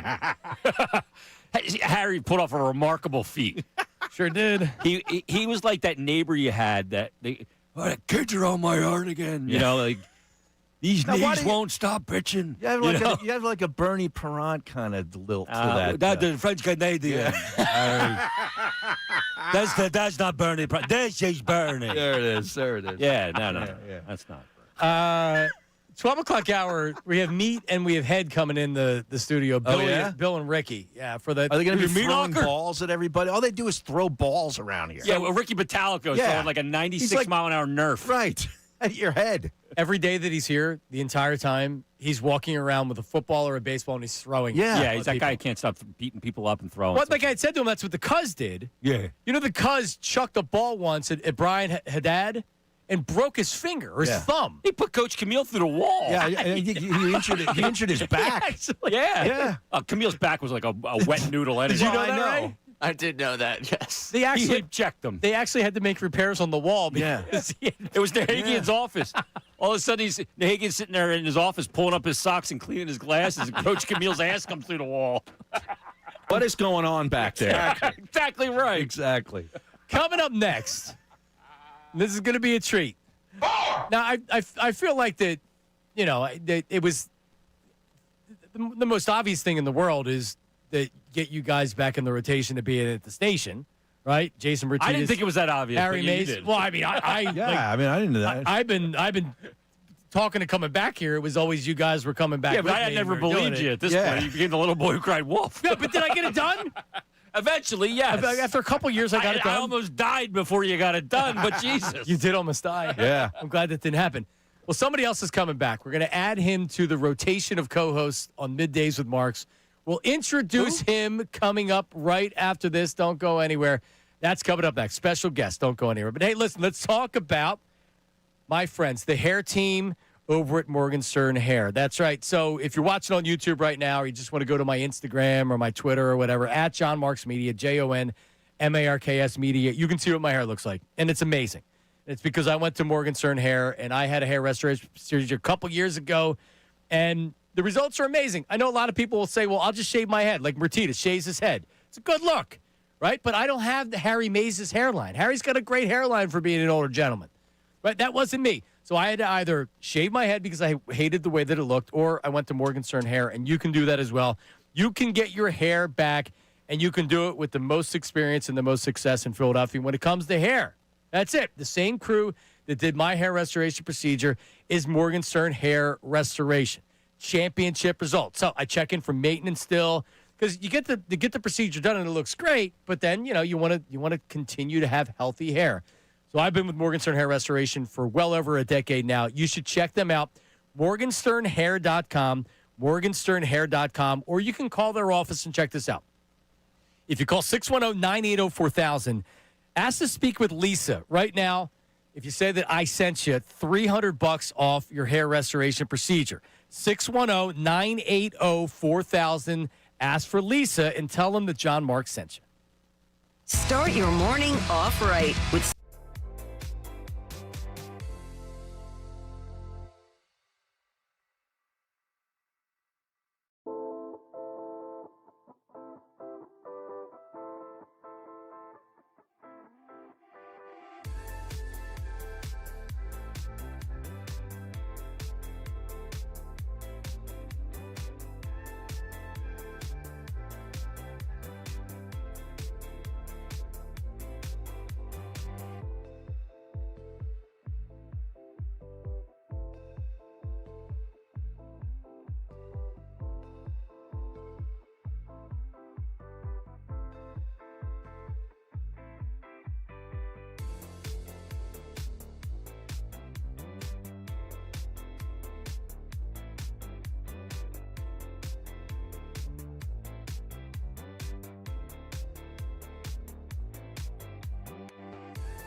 All right, we're back. It is Harry loves this song. Middays with Marks. You like this song, Harry? Oh, You don't? yeah. No, I love An it. eminence front. This is a great song. I love The Who. Pete sings this one too, Harry. Uh-huh. Seeing the JD. Can we get DeBello on today? He is not scheduled to appear, He's but if not? you want to make a call, no. He's Well, down in Tennessee, I think. Yeah, right? Nashville. Well, no, that's who's the new co-host on the show. John DeBello Oh, joins us yeah? right now. No. Stop it. Don't take anyone's crap. I love that guy. So when Harry blew out his ankle on the Yeah. Acorns, Right. I had to pick up Harry on my way to work every day. 3 months, Harry? Yeah, at least 3 months. 3 months. Very convenient for you, huh? I couldn't kind walk of on- for 4. It was on the way. On the way in, kind of okay. on the way. I had a detour off of 76 Love it. to Harry's domicile, and he had the knee scooter. He was helpless, especially in the first 2 months. I had to go in and get the bag. Did you have to carry him out? No. No. Did no. you have to change his diaper, or was But he I okay? would literally break down the scooter every time and put it in the car. I was bringing in the recycle bin. Yeah. Did you appreciate it, Harry? Of course. Did you feel helpless? But we would yes. listen to JDB on our way in. I did. Don't take anyone's crap today. Every day we Big listen. string thing. Yeah. Well, what did he say? Big string thing. At the end of the show, they do the I Always don't think I- look The on bright the side. bright side. Big string thing. so great. Well, the reason I played that song, Jason, was once upon a time, I hosted a Saturday morning show, and that was the theme song to the show. Oh, it was? I didn't know. That we would bring in our next guest, who now will join the rotation at Middays with Marks. Also, a former producer of Mike Missinelli. His name is Sean Brace, and he joins us right now. Sean Brace. I'll get you in. Was his phone not working? Ladies and gentlemen, boys and girls, welcome. What's up? Hello. What's up, Sean? Oh, you three guys, man. It's a therapy session, a sports show, and a bad comedy club all rolled up in one. I love Why it. aren't you How in we here? doing today? Yeah, why aren't you in here? Yeah, come on. I guess I You have to return the car you had? No. So I never asked him because did you see how many people were just in the studio? Yeah. I don't care. I want Brace here. No, he's going to be here Thursday. So Sean makes his debut baby. on the show, Middays with Marks, on Thursday as the co-host. Now, just for people that don't know, Sean started illegal interning here. Sean, right when Mike started in 2008, he had no legal reason to be here. Maybe I shouldn't be saying that. So, so it was 2008, right when Mike came to the station, right? Yes. It was January of 2007 because it was the LSU Nick Saban championship, I believe, if I'm not mistaken. Oh, okay. All right. So Sean was here a long time, and he was a midday producer. You produced for Vi and Gonzo. Is that correct? Oh, yeah. He had an Now we're altercation with cooking, Rob baby. Cherry at the Bishop's Collar. That is also Me and Baldy. Yep. you Yep. and Baldy. Yep. Yeah. Yep. So for, He did? for people that don't know, Sean was, and he made the Daily News because I told you just leak it to Dan Gross and get the story out there. Sean's at the Bishop's Collar and he sees Rob Cherry, and Rob's a great guy. Yeah. Rob's an absolutely great One guy. of my favorites. But I don't know what happened, Sean, but something happened and he was talking bad on our station, and you got up and you tried to talk to him and he was saying bad things about our station, so you got in his face. And the whole bar was like, ooh, there was a hush on the bar. Yeah. Came upon the bar. Like Radio Wars. Yes, it was Radio Wars. It was. It was the OG Radio Wars. And true story, people told me from the beginning that once I moved down there that Rob Cherry was always there. It's a big media bar, right? And I'm like, all right, cool. So I see Rob Cherry there, and I'm like, I went up to talk to him. And, yeah, he's a real nice guy. Yeah, sure. Anyways, that was a long time ago, water under the bridge. But, it ended up getting out there and definitely made a little bit of a name for myself, a.k.a. Pie Face back in the day. Right. So Sean was nicknamed Pie Face by Mike Missinelli because he has not a fat face, but he's a round face, a face that if you put the pie in the face, it would fit perfectly. So he became Pie Face. And in the article in the Daily News, it was in the gossip column, he was only identified as Pie Face. Yeah. Wow. That's right. Oh, what cracking Good times, journalism. man. Dude, Great you were way times, ahead of your matter of time, Brace, for the Radio Wars, man. That's way ahead of your Yeah. time. Tried. You were unbelievable. So Tried. then You got to do anything possible. So then Sean had multiple roles at the station, and then we started to do a Saturday morning show. That was a good show. It was a great show. And With it was Vasilati, right? originally called, no, it was Mike Murgett was the producer. Wake and Bake with Marks and Brace is what I called it. It was right? called Wake and Base with Marks and Brace. Angry Out called it a different name, but we can't use the name because it's not. Not in 2025. No, it's you know what I'm talking about. So it was Wake and Brace with Marks and Brace, which we got away with for a little bit. We were on for 8. It was originally 7 o'clock, Sean. And then we went 8 to 12, and we were at Andy's Diners. Right. So there was an Andy's Diners in Conchie, in Springfield that wasn't there, I don't think, very long. And the one in Ben Salem. So we would go to the different locations every week. Yeah. And we started to develop this following. Right. Of we were in our. It was irreverent. Yeah, Sean was in his late 20s, then early 30s. I was in my early 30s. At the time, most of the sports shows in the city were the older guys, right? Like the old AM WIP guys. And then here we were a little bit younger, but still we were still evolving as a station. Yep. And we became, Sean, I don't know how many people come up to you. I get it all the time. I'll get somebody to be like, oh man, the old John and Sean show, because that's what it evolved into. So we had the weekend show, then it became, hey, we're putting you on Monday through Friday, where it went from being Wake and Bake with Marks and Brace to the John and Sean show, which led into me and Mike, and it led into you and Mike, which was like they wouldn't go with the Wake and Bake anymore. Sean, management didn't think that was a good idea. Imagine that. I mean, it doesn't apply. No, definitely not. Yeah, the wave down to the office happened, I think, bright and early, and when we decided to roll that name out there in the midday. But, man, yeah, you're talking about memory lane there and a lot of fun. And, John, yeah, you're right. People still do come up, and, of course, social media, powerful than ever. People are always talking about it, and especially once you just got back to the Fanatic, my DMs were all lit up, man, and a lot of people were saying it. And at that point in time, I had a job. A lot has changed in the last month, but, I'm excited, dude. I can't wait. And you guys are kicking butt today, man. Great listen. Sean he was working for iHeart for a station called The Gambler you were there a lot long. Yeah, 7 years, dude. Like, we all agree. We talked about this off the air. What you did with Little, you didn't have a great signal, but you really earned respect from a lot, of people in I this could have business. done it. I could have done what he I would have did. never done it. No I way. would quit. I appreciate that. And grinded. That means a lot, boys. Yeah, so it was an obvious choice when I saw that. Dude, the ink didn't even dry on you getting laid off by iHeart. And I was texting you saying, yo, dude, come on back. Yeah. And, it's like, wow. He wasn't out of the parking lot yet. He was? No, he wasn't. Aton already detonated the bridge before he left. But So it just made too much sense. Harry, Jason, and now you were getting the I'm band so back happy that together. he's coming back too. Yeah, you're saying like I'm more happy probably than he is. for people now I can work a less day a week. Exactly. Right. So for people that don't know or haven't listened to Sean or the old John and Sean show, we get back together on Thursday, so 2 days away. Ray, I don't think you know Ray Dunn's the producer, Sean. I don't think Ray knows the John and Sean show or the Sean Brace that I know. I'm excited to learn.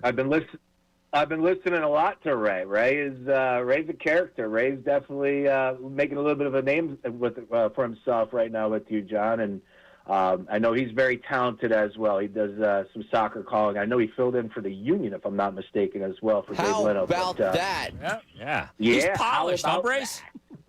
How about man? Way polished than I am. That's true. But that's why we love you. We're two idiots. Me and you, we're two idiots. And we have Ray that's the play-by-play guy, so this will work out well. Well, Sean, listen. For the first time in a long time, you have 3 former Mike Missinelli producers on the air at the same time. Jason We're still alive. I started it.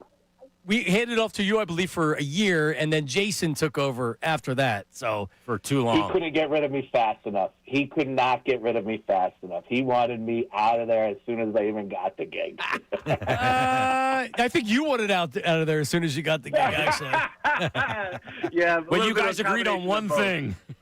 Right. All right. Well, there it is. Well, Sean, listen. We will see you on Thursday. I'll be listening. All right. Sean brings a lot of energy, a lot of fun, a lot of laughs. I would watch Brace when I was sick and I had no energy because he would always stream his show too. Yeah. And I would watch his show and I'd like feel his energy. And I am not lying, Sean, when I say this. I mean it with all my heart. It would give me energy. when I was sick. Oh man, Jay. Like where I was like, it's dude, this incredible to guy hear just that, dude. going like every day, just freaking grinding. Some people are saying you saved his life, Sean. I didn't say that. Wow. Some people. But no, like his energy, like gave me energy. Like I see him just pushing, like every day, you know, and that was awesome. So, Yep. and I mean that I with appreciate everything. that. It means a lot coming from you, Jason. And, of course, John and Harry, you guys have been doing great. I can't wait to get in there with you on Thursday. We're going to have a lot of fun. And just make sure that they let me in the front door, please. We just text me. Harry can't do Thursdays, Sean, because he's got a standing tea time that apparently he can't move. So I thought Harry doesn't play after 55 degrees or colder, man. he's got the weather app. No, I play all throughout the winter. Okay. He just keeps an eye on the acorns. All right, there he is, everybody. Sean Bray. Sean, we'll see you Thursday, pal. Let's go! He's got sound effects. Sean Brace, everybody. He's got his sound effects. That's awesome. I love Brace. I'm so happy that he's back. I think you guys are going to do an awesome job, too. I can't wait to hear it. It's going to be fun. I remember Sean when Sean was just the young single. He's getting after it. Getting after it in Manioc and everywhere else. And I remember when he met his wife, Kelly. He's got 2 kids now. Sean's got 2 kids now. So, so we've all grown up. We've all kind of grown up. Now you were married and had kids or whatever. Yeah. And Harry was just you didn't meet your wife until 05. Yeah. Actually, it was before the Fanatic, though. It was that spring. It was right there. But you, April. I mean, you guys, So when did you get married? In 2011. Okay, it was a couple years later. All right. See, Ray, like we're gonna work together right now. You know, Bill and Ricky are gonna tell the story coming up because you know, Bill actually caused a breakup with Ray and a girl he was. Did he really? Is that right? That's what Bill says. Wow. I can't really deny it. Can we get her on the line? No. Let's get her on the phone. See, that's A-level producing. Yeah. When you get your former on the line for the segment to confirm. I guess I'll be a B-level producer. Do you remember when I got my ex-girlfriend that punched me in the face? I had her in studio with Mike. No, I didn't know. She was in town. Yeah, she punched me in the face. That when the wire got tangled up? Cut the thing already. No, I had to run because the police were coming, so she didn't get arrested. I brought her in studio, and she told the whole story. Yeah. Oh, yeah, I brought her in. She was in town. I'm like, just come in and tell the story. Wow. And she punched me in the face. She gave me a left cross. She was left-handed. Wow. Split my lip. And she went crazy, and she put the Christmas tree in the middle of the – I came home after she left. The Christmas tree was in the middle of the living room. Everything was on top of it, and then from the kitchen, all my clothes and everything were thrown on top of the Christmas tree, and then everything on top of the clothes in the Christmas tree. Orange juice, sugar, salt, everything from the, you think? Wow. Oh, man. And you invited her in? She came into the segment, and Mike interviewed her. God. There were no telltale signs prior to this that. Yeah. Yeah? Yeah, there were. But you stayed Which in. made her sexy. You stayed in, didn't you? I don't know about that. Yeah. Crazy sexy? It was over after that. All right, coming up. She was like Poltergeist. Meat and Head. Join the program. Billy and Ricky. Coming up next on Conover. Now on 97.5 The Fanatic Sports Update. NFL trade deadline is today. I'm Ray Dunn with this Fanatic Sports Update. The Eagles have made 3 trades in the last week out of today's 4 o'clock trade deadline in the NFL. They had 2 quarterbacks, including the Jets' Michael Carter and Ravens' Jair Alexander, as well as adding edge rusher Jalen Phillips from the Dolphins. Andrew DiCecco yesterday spoke on the fit that Phillips provides to the Eagles roster. For Jalen Phillips, now you're reuniting him with Vic Fangio. He's in a defense that I believe suits his skill set, and you're now motivated because you're going to be a free agent at the end of the season. We'll keep you updated if the Birds make anything more happen before that 4 o'clock deadline. Tonight, the 76ers are in Chicago to play the Bulls at 8 o'clock. You can listen to the game right here live on the Fanatic with pregame beginning at 7:50. Flyers north of the board tonight at 7 o'clock to face Montreal Canadiens. They try to bounce back from a tough weekend. You can catch the game on our sister station, WMMR. Today is All-Star Day at the Fanatic. Coming up, it's Bill and Ricky from Unfiltered. Stay tuned throughout the day for more crossovers from all the shows. This update is brought to you by AutoZone. Get in the zone. Free battery testing, free battery charging, replacement batteries that fit your needs. That's what makes AutoZone America's #1 battery destination. Get in the zone, AutoZone. I'm Ray Dunn on the home, the Sixers, Flyers, and the Union. 97.5, The Fanatic.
Hook, Bill Calarulo. Here's how you do it. Correct. That's where you would hand it off, Jason. Right there. Then you got to wait to do this. It's a great. Coming up, All right, we're back. 30-minute rock block. Middays with Marks on an All-Star Tuesday. Harry Mays, Jason Martinez, and we welcome the guys from Unfiltered, Ricky Metallico and Bill Calarulo. What's now, up, this guys? is a true all-star show. I mean, what you guys have been doing for the last 2 hours have just been minor leagues. Now you got the true all-star crew here, the 5 of us. Correct. And maybe Ray. And Ray. And we're going to do News at Noon coming up with Ray. So stay tuned for that. But wait, what's News at Noon? I don't know what that is. It's a brand new segment, never been done before. It's with Ray Dunn. They just never called it the News at Noon. And lunch has been served, which means that everybody is eating or had just finished eating. I had an Italian hoagie, and I smelled chicken cutlets or something in here. Yeah, I got that. Very good, very good. Ricky Bo, how are you, buddy? I'm doing all right. You? You know. Did you tear a living life. rotator cuff today? Not Throwing yet. that ball at Bill? Not yet. Oh, that's all day, every day. You're going to need Tommy John surgery by the end of the show today. No, He's all right. That's one thing I will never ever have to have. Tommy John? I had 2 quarter-size bone spurs, so they had to do surgery when I was playing. They go in and they have to do like a exploratory. Went around where my ligament was, calcified over. That sucker's never coming off. You go back and pitch today. Yeah, that'll never come off. Is that your most serious injury? No, I had complete reconstruction on my shoulder would be the one. So, hence all the scar tissue. What and did calcification. that do to your velocity? It dropped about 5 miles. 5 miles an hour? Yeah, at least. Jeez. Yeah, elbows, you can get that back. The shoulder is when you have a shoulder injury. Yeah, I mean, I was shot because, look, Schilling had a torn labrum. Mine was completely torn. Like, I was pitching with it for 3 years and knew about it.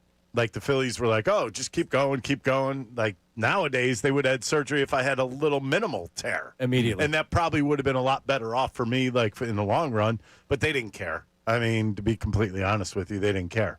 As a matter of fact, my elbow surgery, if you remember, what was his name? Jake Arrieta, when he was here. Mm-hmm.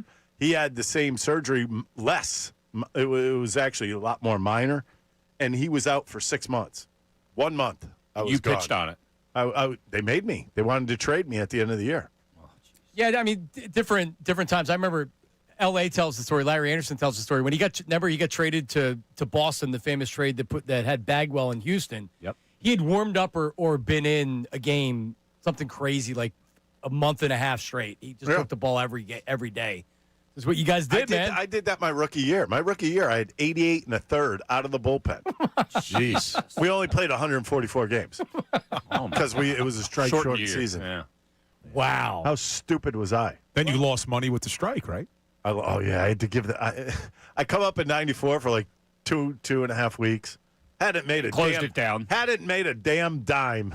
I mean, in the minor leagues, everything you make is gone immediately when you get it. Finally get called up. I make some money to make it through at least the off season. They settle the strike. I have to pay it back. How much crap is that? Retro Yeah. pay. Yes. I had to pay it back because I wasn't in the big leagues long enough. Wow. I mean, why would they even? Why did Nickel you and send dime him ya. a check? Then No, they took it out of my next year's Oh, check. jeez. Then he got divorced, and I wonder why I'm dealing with a miserable guy on the show every afternoon. You don't get that money When am back. I miserable? You're a jerk. You are. Now you understand. Yes. Right. Well, There's Ray. let's do News at Noon next Why? segment. All right. Why am I coming at you? By the way, he tells us before we go, hey, make sure, solidarity. We're on the same team. And then he comes in and goes, "You're a miserable jerk." Backstabber. Wow. You guys are like a married couple. It's a backstabber. Welcome to my life. Well, we have a guest grab bag coming up with some questions. But one of the things that Ray had mentioned about you, Bill Colarulo, that I didn't know was that you were anti Dan Campbell, Very anti-Dan but Campbell. pro Nick Sirianni. Correct. Which seems to be an unusual sports take. I disagree. Okay, tell me why. Dan Campbell has continuously made stupid, reckless decisions in-game. Nick Sirianni, for whatever you want to say about the guy, usually gets it right when it comes to in-game decisions. His in-game decisions have usually been spot on. Clock management, knowing when to go for it on fourth down. I think Dan Campbell is not aggressive. He's reckless. Reckless. He single-handedly lost the NFC Championship game for them 2 years ago. I think he has not learned from that, and that is the reason I do not believe that the Detroit Lions will ever make it to a Super Bowl because Dan Campbell can't get out of his own way. I agree with everything you say. As far as he doesn't. Nick Sirianni's a great game manager. Very rarely does he not have timeouts. His challenges are normally spot on. Yep. Campbell goes for it on fourth down, probably when he shouldn't too much. But I still like Dan Campbell. I understand. You like the macho man? Come on, man. We're going to get it, man. We're going to bite their kneecaps off as we get up, man. I think it is so over the top. And for whatever reason, he has become the media darling where Sirianni is the clown and the goof, but Dan Campbell is beloved. And you tell me what Dan Campbell does that Sirianni doesn't. They're both CEO coaches. Their both only role is to make in-game decisions, and Campbell continuously screws it up, but yet he is a media darling, and Sirianni is continuously called the clown. But I don't get it. I'm funny how? I mean, funny like I'm a clown? I like Sirianni.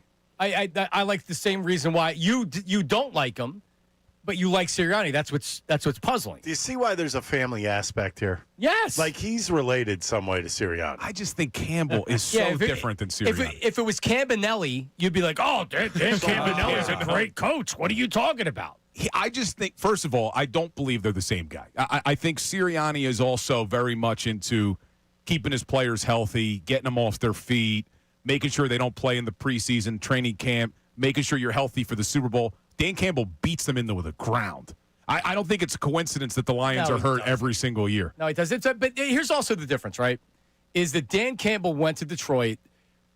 Is it not the biggest loser franchise? If not one of the like in the NFL, what do you have? The Browns, the Lions, and the Jets. And they've won playoff games before the Lions did before Dan Campbell got there. Right. What was the last playoff when they had 1990 or something like that? He helped turn it around. He took a loser franchise, and you're right. Like maybe one of the reasons why they haven't been to a Super Bowl is Dan Campbell isn't a great X's and O's game day coach. I don't understand why you would be anti Dan Campbell, other than his last name's Campbell, as Ricky. Well, people have said they're also surprised because we're both meatheads. I've gotten that a lot. Oh, you are one. Like that I'm a meathead and Campbell's a meathead, but I disagree. Yeah, meat and head. You're both. This is the if I'm going number one show in Philadelphia radio sports history of meatheads, Unfiltered with Bill Colarulo and Ricky Bell. It works for me. I don't care. Yeah, I don't think I'm a meathead though. Yeah, you are. Yeah, you are. A cerebral meathead, maybe? There we go. I'll take cerebral. Is that enough of a compromise? If he wasn't a meathead, why would you leave a lawyer job? Well, that was just that was stupidity. Well, for this industry especially. Yeah. I do question that, Ricky. Well, you know why? Like, early on, You're going to try to actually defend this? Early on, as I was considering making the leap from the legal world to this, Johnny Marks was one of the guys I spoke to. So was Harry Mays. Did they talk me out of it? Yeah, No. He didn't call me. They sucked me right in. You Oh, told you'll them love it. Jump right in. Well, you know You'll love why? it. It's great. Because there was 1,000 other people that said they wanted to do the same thing, and I'm like, yeah, right. Because no one ever does it. Yeah, he's the only one that actually did it and succeeded. And you were probably like, hey, yeah, that's a great idea. Why don't you try it? Good. But it is. By the way, funny. you still have the shore house if you'd have called me. Yeah, Martinez would have told me to wise up. Yeah. But when I first started doing this, two of the first people I had on my podcast, Harry Mays, Johnny Marks. Yeah. Kind of funny how it all comes full circle. So it's our fault. It is your fault. It is. Yeah, believe me, Bill has asked you to asked come me. on? It's our fault. He asked you both to come on? Yeah. That's interesting. And Bill recently has said to me, why'd you do this to me? Why'd you bring me into this friggin' industry? Like, what are you guys doing? Jason, were you asked to come on? No. Neither was I. I didn't have your contact information. So it's really we hard have to a find. mutual friend, Jeff Moore. Yes. That Jeff was a rep here, and Harry does his podcast with him. So that's actually Jeff kind of connected you guys. So yeah, Jeff connected Harry and I, but it was actually Matt Miro who connected you and I from WBCB. Yes. Oh, you're basically buddy. By the way, that's even more interesting because I used to do work for WBCB, and he couldn't find my contact information, but he got yours through him. Wow. It's funny because Matt Miro gave me a list of all the nice guys in the industry, and Ricky wasn't on it. Did you work with the Bull? Were you in the bullpen with Greg? No. Or did you do your own? Actually, me and Brazier. You did the Brazier. You did a show with Brazier. Yeah. You did a show with Jolly? In Jersey. I have done. Jolly time. Why isn't anybody calling? We're going to get into that with Kevin Cooney when he joins the show. Passion. Him and Jolly. Oh. All right, coming up. But by the way, Jason, the 12 o'clock hour of the program brought to you by Service First HVAC, offering 0% financing for 48 months, rebates and tax credits up to $4,300 when purchasing a heating and cooling system. Learn more at servicefirsthvac.com. We're going to do the news at noon with Ray. For whatever reason, Ricky and Ray and Bill and Ray have this weird rivalry that's independent of each other. And it dates back to, you know about the knockout incident from last year? I saw the video. See, that's false. It does not go back to that. When Ricky launched Ray to the third row. He threw a ball at him. And then he waved his finger No, like the year, Kembe. yeah, I kind of threw a ball, but look at him. Kind of throw a ball. Kind of throw a ball. Deny, Ricky. Don't Oh, let I them hold anything definitely, against I did it, and I don't care. It's a matter of if he deserved it or not, The right? year before, I launched it into the stands. I heard that. Yeah, I just don't care. Next year, who knows? Kick it somewhere so they Knockout can't next find year. All right, that's coming up. A grab bag with the meatheads as well. News at noon with Ray. That's coming up next. It is Middays with Marks, 97.5 The Fanatic. Unfiltered with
Bill Colarulo, Jason Bertinas, Harry Mays, along with John Marks, Ray Dunn.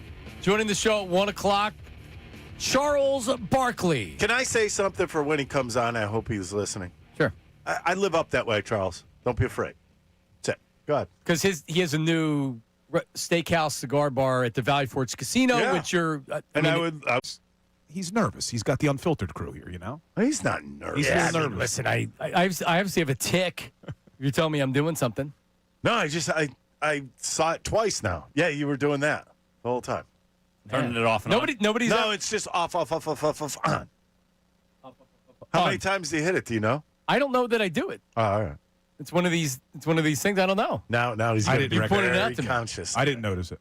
Well, I'm sitting right here. It's hard to notice. But anyways, go ahead about Charles. Charles at 1:00, promoting the new cigar bar and the restaurant. Mike used to have them on every year. Yeah. We used to have him in. Used to have them in studio. I pulled off one of the greatest coups with Charles ever.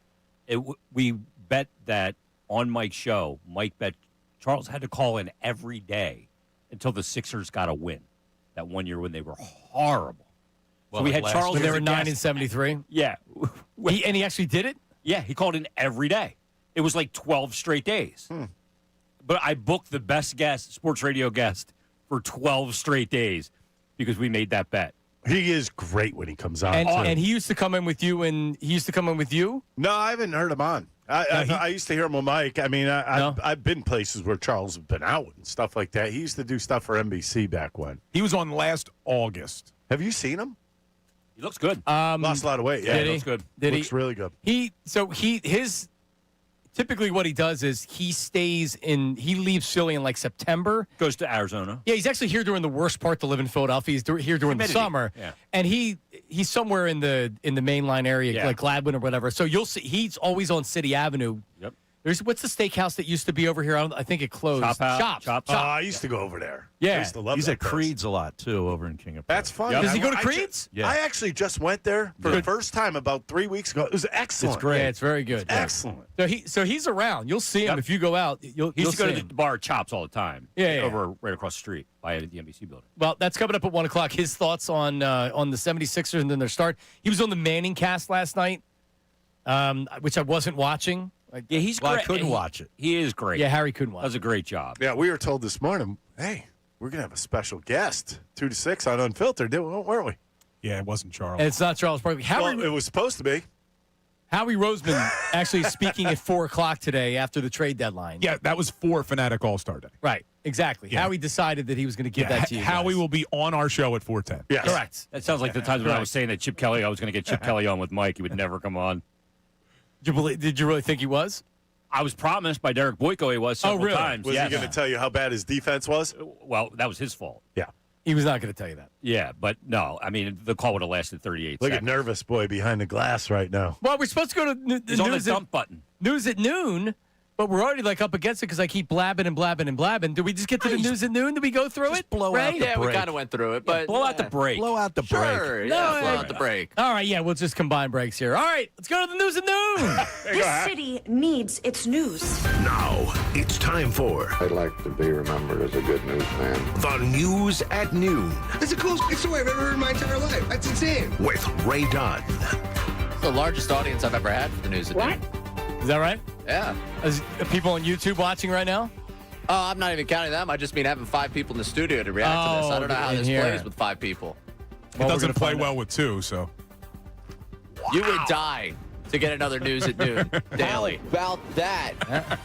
That's our favorite drop now. I just love Bill. Like conjures up all this sympathy of like. Can you start the news, Hey, please? Ricky, I'm talking. This is my segment. I'm driving You got in at 4 this. hours today. You're making me feel like I'm driving into work because this is what I do every day. I turn you 2 on.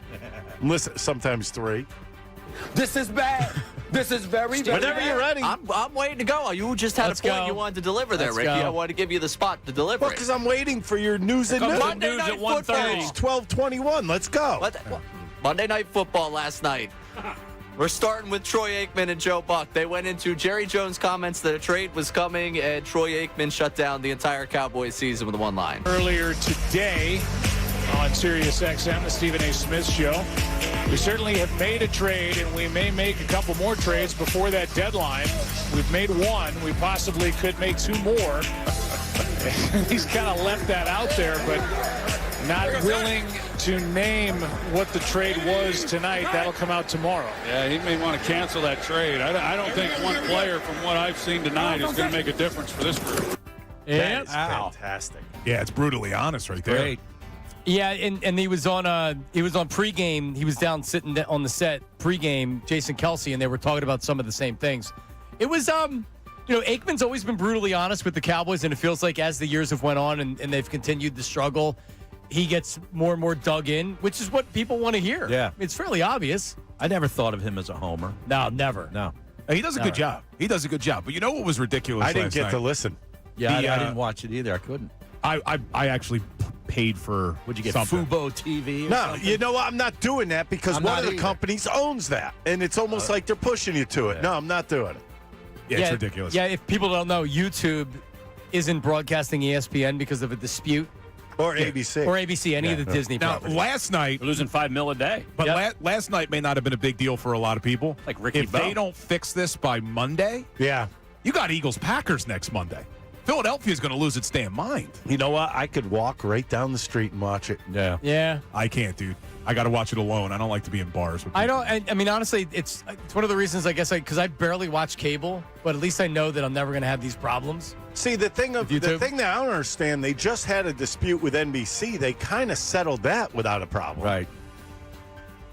Here's the bigger issue. This is a longer conversation. But the NFL had pushed YouTube TV for a damn year. That whole NFL Sunday ticket package that they launched this year, they convince everybody, jump ship, go to YouTube TV, and then you do, and you lose ESPN. NFL's got to get involved here. Wow. They got to step in and say, you're going to air these damn games while you do this negotiation. Figure it out, yeah. Yeah, figure it out. But where? How can you do? There's no step around. No, There is- they just have There's to. no channel, you're right. Look, that's all the hand YouTube has. But almost. That's their negotiation. Are you going to let Yeah.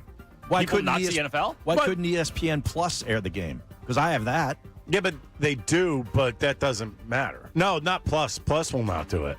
No? NFL Plus will. NFL Plus you could do, but the problem with NFL Plus, it's only on your phone or tablet. Which I don't Right. want that. Yeah, but because the ESPN feels like, or YouTube TV is like, we have the leverage. Yeah, if that's you want to their be on leverage. here. Yeah, but the Disney's like. You need our product. If I have YouTube TV and they're saying we're not going to have ESPN or ABC, I'm getting rid of YouTube TV. Well, they're going to give you a $20 credit. Awesome. Now I'm about ready to get rid of it. If they don't have it by next Monday, I'm getting rid of it. I'm right, right Ray. there with you. What you got? All right, keep it in the NFC East. Dan Quinn yesterday taking responsibility for Jaden Daniels' injury. I know many of you have been asking about the thought process of Jaden being in the game in that situation. I get that. I've been thinking about it, honestly, nonstop, too. And, for me, the answer is, man, I missed it. But I would, I'll fill you in on my thought process. At the start of the fourth quarter, I guess it was probably like 12 and a half minutes left in the game. And that was going to be the last drive for a couple of guys, Jaden and Zach and Debo and LT. And so we weren't going to have any read run plays and meaning no carries, for the quarterback on a run. And honestly, man, that's where I missed it. That's what happens when your head coach wears a backwards hat. It's because specifically because of the backwards hat. I'm not on that page. Jaden Daniels hardly has played this year. He's hurt. Why wouldn't All the he? Wasn't. time. Yeah. But he wasn't. In He that was before hurt, that came happened. back, and Yeah. now it's hurt Yeah, again. I don't love the backwards hat from the head coach, but I don't think he Who should have. cares? I don't think he should have apologized for keeping Daniels in the game. If you're up, Paid to play. If you're up, then there's no excuse for him to still be in the game. When you're losing, I don't think you by wave like 3 touchdowns. I don't think you or wave more. the white flag, man. Well, I not- think you keep the guy in the game. Not you that can't, early. You can't predict injuries. You can't predict injuries. It's that early in the fourth quarter. Your starting quarterback has missed the last couple of games. Look at what He's just coming happened back in the from Bengals injury. game this weekend.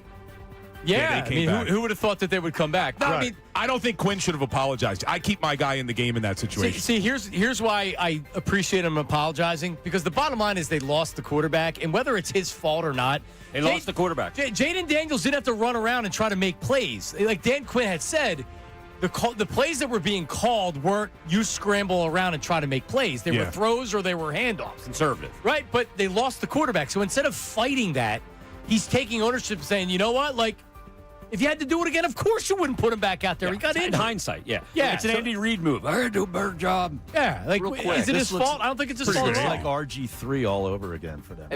Phil, he was it made does. glass. Yeah. just real quick here. They're down 31 with 12 minutes left in the Yeah, game. he's not coming What's back. different than what Dan Campbell does than what Dan Quinn does there? Well, the difference is if he was up 31, you get your players out of the game. Campbell would have probably left them in up 31. What I'm saying is when your starting quarterback has not played the last couple of games, I don't think you just wave the white flag. What you try to do is say, all right, we're going to try to get something positive going with this offense behind Jaden Daniels that we can build off of going forward. I just don't see why you have to sit the guy with that much time left just because you're losing. You're just trying to get momentum. Like, all Campbell does late in the game is try to keep his offense moving, try to keep his guys going.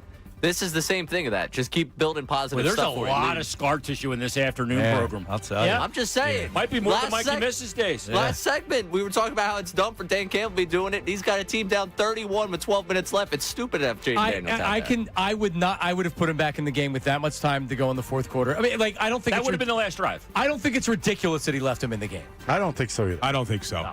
I mean, just think about it. If that was in Philly, what was the score? 31-7? What'd you say the score was? 38-7. 38-7, 12 minutes left, and Sirianni decides he's not putting his starters back out. I think the Link would lost their minds. Yeah, and then he gets hurt, and then everybody would say fire Nick Sirianni. Damned if you're doing, damned if you don't. Would have been left in this town, John. They would have been so pumped up to see Tanner McKay. Oh, yeah, that's true. You're right. That's We love a backup quarterback. Ray Dunn would have loved it. All right, Ray.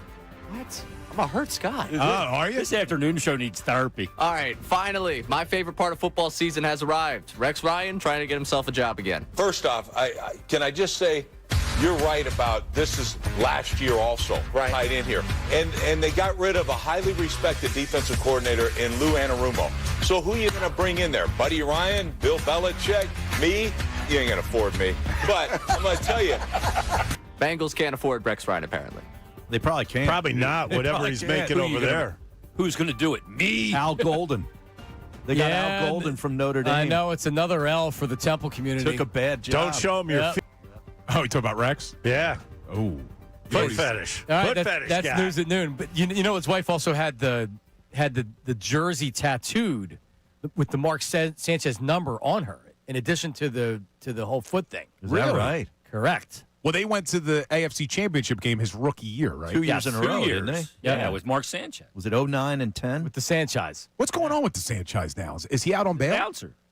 Yeah, he's out on bail. He's out. Yeah, he needs to. He's going to be in some therapy for a while. Yeah, he probably needs to quit drinking. That was bad. Something would tell me. Well, there you go. That's the news. Probably a pretty good chance. Yeah, probably a pretty good chance he needs to. That was a good job, Ray. That was a good job. Good one right there. Good one. It's well done, Ray. That's coming from your boss, apparently. So, Ricky Bo, what time? Just type up what time you want me to. What time you want me to break it? Coming up there, all right? So, Ricky Bo, I got to get a Phillies question in for you. Yeah. I am extremely annoyed at the Phillies fan, or the Phillies fans, and Dave Dombrowski for talking like the Phillies almost won a World Series because they won one playoff game against the Dodgers. And like, oh, man, well, if this would have happened, and, oh, like if this didn't happen, the what-if World Series, they won one playoff game. Yeah. They're about as close to winning the World Series this year as I am to making a comeback in the big leagues. and I'm not kidding. I'm not kidding you. They weren't close. You know what? And all we heard was that Dodger pitching, you can't hit them. You can't hit them. The Blue Jays did not have that much of a problem in certain games. Obviously, you're going to have your games where everything goes well and blah, blah, blah. But when are we going to start hearing this? Man, that team, the Phillies, are tough. I don't know how to beat them. When was the last time you heard that? You don't hear that. You know why? Because people lick their chops when they get them in the playoffs for some reason. And, there is no good answer for this. They just, for some reason, it's like a shutdown period for them. You know what? 162 comes through, and the rest don't matter to us. Because they have good starting pitching. And no, Dave Dombrowski's wrong. I'm sorry. He's just wrong. You don't come out and say that we were that close. You weren't that close. You lost the first series that you played. You won one game. You weren't that close. Yeah. Right. Yeah, we talked like it was Game 7 of the NLCS You that weren't they lost. close. Yeah, close is relative. The ironic thing is that the whole blueprint of how to beat the Dodgers happened in the one game against Yamamoto. They took a lot of pitches. They made him come to them. And all of a sudden, they turned into that Nick Castellanos team again. Chase. When you were watching Game 7 as a former reliever, what is that like? And when you see Hoffman give up that home run, do you feel bad Seriously, for him? like what I think, take that. I mean, former Phil, that's why you say that. But, I mean, yeah, you never – I mean, it wasn't like he gave up the game. Right. I mean, he gave up the lead, yes. But, I mean, you could look back on those games and say, well, we should have scored here. We should have scored there. Let's face it, that series was lost in the ninth inning with runners on second and third in Game 6. Yeah. That's when it was lost. Wasn't lost when because he gets doubled off. Yeah. Yeah. What a great series, though. It was great. It was. It was unbelievable. I mean, 18-inning game. Yeah. Think about it. 2 games. Well, they had what? The other one was how many? 11? I mean, that's pretty impressive. That's Game 7, that's crazy. you're talking extras in a Game 7. Pretty insane. Yeah, it's Brad Paisley's fault. Yeah. Did you hear about that? No. Brad Paisley has sung the national anthem in 4 World Series games. 2 of them won 18 innings. The other 2 were extra inning games. Is that right? Wow. Yep. Wow. Wow. I didn't know that. Yeah, Think about the Brad Toronto Paisley. fans, though. I like Brad Paisley. 2 games to win the World Series at home. Well, the Phillies And you basically that. 2 years ago, or 3 did years ago now, Diamondbacks. the Phillies, the Yeah. Diamondbacks, there's no way they should have lost that series. No. Yeah. Oh. And that might have been their best chance. Yeah. The craziest thing, though, about the Game 7, bottom of the ninth, when the bases are loaded, why doesn't the guy on third have a secondary lead? Did you see That was the bad. replay? Yep. I mean, he's safe by a mile if he gets a little bit of a secondary lead. Small details. It really caught up with him. He jumped up in the air instead of like a sideways shuffle. If you watch him, he pops straight up, and by the time he comes down, the play's already in play. You're done. It's done. Yeah. Yeah, I know that Danny's gone. You're on the record as saying the Phillies have to make some type of a move. Schwarber's most likely going to come back. JT's most likely to come back. I can't predict the move until I see what's going on with those 2. They're coming back. I'd be shocked if they weren't back. Shocked. I'd be shocked if Schwarber's not back. I think Real Muto may end up somewhere else. I think he gets 3 years elsewhere, which means he gets 3 years with the Phillies. The Mets are apparently interested. You think John Middleton's going to lose JT Realmuto? The Mets are losing players left and right, so they're going to just open up a wallet and throw it at people. They may throw it at Schwarber and at Real Muto. They might. All right, coming up. By the way, we have Charles Barkley coming up at 1 o'clock. Another segment coming up with Bill and Ricky. The grab bag with the meatheads is coming up next. Don't go anywhere. Now on 97.5 The Fanatic Sports Update. NFL trade deadline day is today. I'm Ray Dunn with this Fanatic Sports Update. The Eagles made 3 trades in the last week. Ahead of today's 4 o'clock trade deadline, they had 2 cornerbacks, the Jets' Michael Carter and the Ravens' Jair Alexander, as well as edge rusher Jalen Phillips from the Dolphins. Andrew DiCecco spoke yesterday about the fit that Phillips provides to this Eagles roster. For Jalen Phillips, now you're reuniting him with Vic Fangio. He's in a defense that I believe suits his skill set, and you're now motivated because you're going to be a free agent at the end of the season. We'll keep you updated with anything that happens with the Birds ahead of that 4 o'clock trade deadline. Tonight, the 76ers in Chicago to play the Bulls at 8 o'clock. You can listen to the game live here on the Fanatic with pregame beginning at 7:50. Flyers north of the border tonight at 7 o'clock to face the Montreal Canadiens. Try to bounce back from a tough weekend. You can catch that game on our sister station, WMMR. And today is All-Star Day at the Fanatic. We got one more segment hanging out with Unfiltered. Coming up at 1 o'clock, Charles Barkley will join the show. Stay tuned all day long for crossovers from all the shows. This update is brought to you by AutoZone. Get in the zone. Free battery testing, free battery charging, and replacement batteries that fit your needs. That's what makes AutoZone America's #1 battery destination. Get in the zone, AutoZone. I'm Ray Dunn, your home for the Sixers, Flyers, and the Union. 97.5 The Fanatic and 97.5thefanatic.com.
we going to revisit this, Ray Dunn? No. Come on. Come on, Harry Mays. Change. Let me hear it. Come on.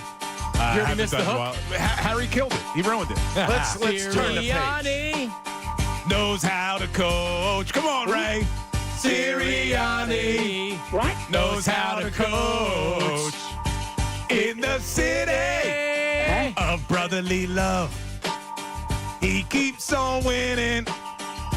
Keeps on winning. Come on, Ray Dunn. Let me welcome everybody to the Super Bowl win. I had a whole rap, but I don't even remember it. Yeah, I remember the hook of it. Yeah, we haven't done that. People have asked for it because it started as a joke last year, and then they didn't lose. I know. They never lost. Who would have thought? After you debuted it, the only loss they had was the Hurts concussion game. That was it. So every week we had to keep doing it. Some people are saying you're responsible for the Super Bowl, Bill. Listen, I don't like to take credit if you know anything about me. Yeah, right. Yeah. He's got the worst voice in the world. So, Bill Colarulo, Ricky Bo in studio, Jason Bertitas, Harry Mays, John Marks, Ray Dunn. What is it like working with an Eagles insider, Ricky, that breaks news on a regular basis? Nobody else has these stories. Ricky never worked with me. You could make as much fun of it as you want, but I'll tell you this much: he's come up big in the last week and a half out of nowhere. I know what his sources are. Yeah, me too. So don't let him think that he is the insider. There is an Well, that's how it insider works, being though. an You know insider that hands it off to the insider. But why would that insider hand it off to him? Because he's a good dude. I'm very likable, Jason. Right, Actually, because of relationships. Because of relationships. There are relationships. You do know that he used to work with the Eagles, right? Yeah. Yeah, Back in the day. So Long he's time got ago. a little ass kissing involved in there too, I'm sure. Yeah, but his source isn't a reporter. No. His source is a source. No, Right. So he would be the reporter. So yes. Well, if you believe the people on this station, I'm related to Nick Sirianni. So I that think would he be, is. Well, that's what people think. the is that, vowel that ends. By the yes, way, be there's honest. Be honest. When you hear him talk, you don't think there's some kind of a relationship there? I mean, yeah, it's a close personal relationship. Yes. Well, no, it Absolutely. With who? So much Nick good. Sirianni.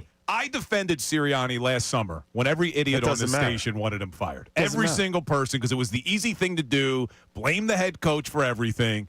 And I defended him to where I was laughed at and said I was his family member. And now everybody's partying on Broad Street for a Super Bowl, pretending like it didn't happen. That's He's true. 54 and 22. That's as an true. NFL He's head on a coach. Hall of Fame trajectory. It's insane. He's got the fourth highest winning percentage. And what happens any when his coach over players 15. start getting older? What's going to happen? Well, that's up to Howie. Yeah, but I mean, really, what it is like with the roster that they have. Not that you take away from Sirianni, but Sirianni's not going out there with a team with less talent and out coaching other coaches, right? He's got the best He didn't roster outcoach in Andy Reid in the football. Super Bowl? Right, I mean, did he outcoach him? They kicked the crap out of him. But I mean, it was that X's and O's or was that Jimmy's and Joe's? You know, like sometimes you want to be a But you got chess to put player. Jimmy's and Joe's into the right X's and O's to do that. No, they To played the checkers, Chiefs. brother. They played checkers in the Super but Bowl. the They thing didn't play is- I'm with chess. John But here. I think it's a mix. I think he's a good coach. I think he's a here's good the coach thing. too. But here's the thing, and I know you're talking about the personnel. Yeah, he has good personnel. But since he's been here, they've had Shane Steichen as an offensive coordinator, Brian Johnson, Kellen Moore, now Kevin Patullo, defensive coordinator Jonathan Gannon, Sean Desai, Matt Patricia, Vic Fangio. The one constant has been the head coach, Yeah, no. and the team's ready to play every single week. By the way, Desai and Patricia, that was an absolute disaster. It was a disaster. It cost them the Going season. on. So was it Johnson. actually got worse when they brought in But Patricia. that was part of my defense of Sirianni, is if you had looked at the history of the Super Bowl era, there had only been one other coach that had to deal with replacing both coordinators after a Super Bowl, and it was Tom Brady and Bill Belichick way back in the day, and they only got out of the divisional round. So we were asking him to do something that had never been done before, and they get back to the playoffs and lose, and it's fire him. It's like he had to go replace two coordinators when they were already late in the game. Jonathan Gannon pulled the bait and switch on him. Oh, I'm coming back, and then, no, I'm going to Arizona. There was no one left. They that could have go. hired wait a minute, Fangio wait a minute. before that. Correct. They would have hired Fangio, and things could have been different. What was the record that season? They were 10-1, and then That's they right. lost 6 10 to and 7. 1. But I argued. But who blew it? Who was it? Oh, it was the players, man. The defensive personnel stunk. Do you see what happened? The defensive personnel This is exactly why stunk. I'm saying he's On the married, tape. whatever, to All right, so Sirianni. let me make one more point about that. And I don't want to spend too much time on 23. I have argued that the 10-1 start was more impressive than the collapse was bad. They should never have been 10-1. The fact that he got them to a 10-1 start, to me, was a more impressive job than how bad it was down the stretch. He got them. The offense got He's the him head there. coach. Yeah, I mean, I understandable, but also like Jake Elliott kicking a field goal in the rain, a 50-plus yard field goal in the rain, Jalen going back and forth with Josh Allen. Your overall point, Nick Sirianni deserves credit. Who made the decision to have him kick the 50-yard field goal? Wait a minute. What else By the way, what happened? Something happened in that Bills game. Should have been a touchdown caught. Something happened in the Chiefs game too. The receiver dropped the ball. There were two games that the receiver. And by the way, that was not. If I remember correctly, we were pretty much on those. And I think going on the shows every week, it was like, man, something was feel off. right. Something was off. Something did not feel right about that team the whole year. Right. No, you don't. You try not to. Who just said that? Just relax and enjoy it. The dude from the Bears. That's what everybody always says. Oh, So- it's a win. Don't question it. We have some. Don't worry we about it. have Enjoy some the win, man. breaking news in the NFL. A trade blockbuster. The Jets are trading Sauce Gardner to the Colts. Wow. According to Sauce. Rappaport. So Sauce was out there. Wow, that is a very interesting trade for the Colts, man. Wonder what they got back, because he was. I think that like he's a talent, but they signed him to the big contract, and where they are as a franchise right now, they're years away from being years away. I mean, Shefty's got 2 firsts going back to the Jets. Wow. Really? I would have done that trade. Yeah. Oh, yeah. If you're the Jets, Yeah, if you're the Jets, going that's nowhere. a no-brainer. You have no quarterback. You're going nowhere. Man, how about Ian Why not? Rappaport quote tweets it and says, "This is real." That's how big of a blockbuster that is. thanks, Ian. Garrett Wilson next. I mean, if Two you're number gonna, ones. My goodness. Wow. Speaking of bought and paid for, Yeah. Rappaport.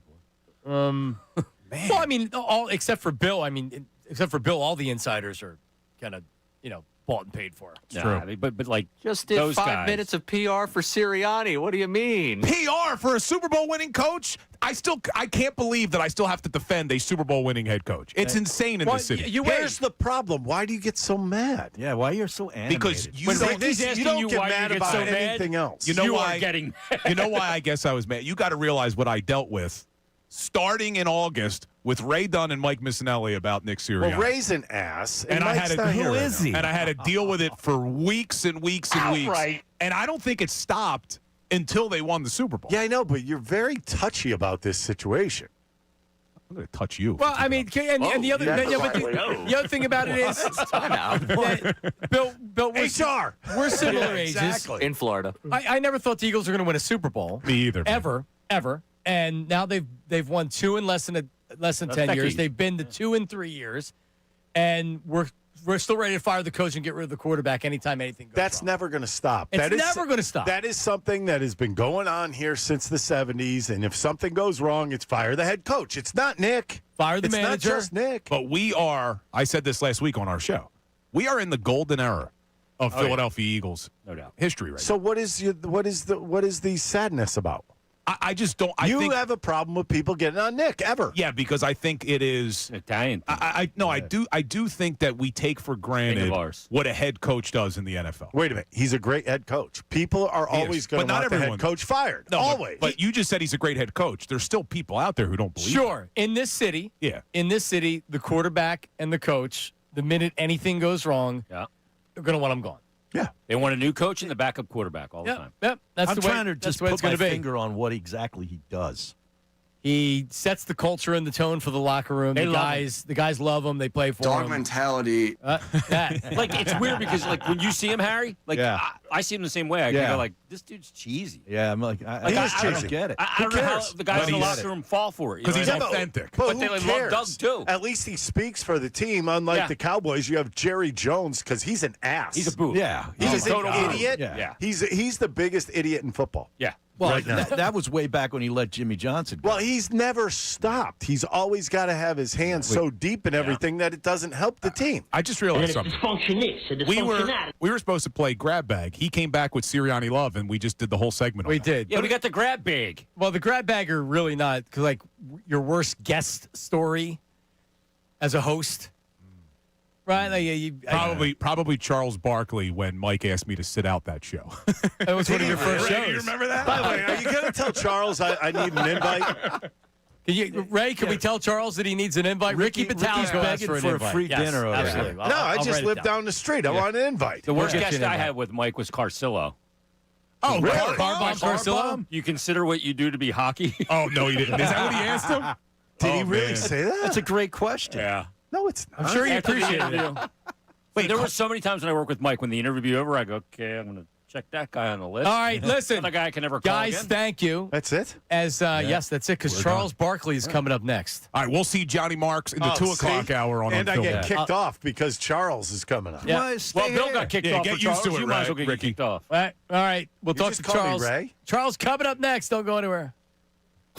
Now on 97.5 The Fanatic Sports Update. NFL trade deadline is today. I'm Ray Dunn with this Fanatic Sports Update. The Eagles made 3 trades in the last week. Ahead of today's 4 o'clock trade deadline, they had 2 corners, adding Jets Michael Carter and the Ravens Jair Alexander, as well as edge rusher Jalen Phillips from the Dolphins. Andrew DiCecco spoke yesterday about the fit that Phillips provides to the Eagles roster. For Jalen Phillips, now you're reuniting him with Vic Fangio. He's in a defense that I believe suits his skill set, and you're now motivated because you're going to be a free agent at the end of the season. Certainly not the biggest move at this trade deadline, as we just found out, according to a number of the NFL insiders, not our own Bill Colarulo, though, that Sauce Gardner has been dealt from the Jets to the Colts. 2 first-round picks reportedly going back to the Jets from the Colts in exchange for the All-Pro corner. We'll keep you updated as anything that happens with regards to the Eagles ahead of that 4 o'clock deadline. Tonight, 76ers in Chicago to play the Bulls at 8 o'clock. Pre-game coverage on the Fanatic begins at 7:50. The Flyers playing the Canadians. You can hear that game on our sister station, WMMR, at 7. And, of course, it's All-Star Day here at the Fanatic.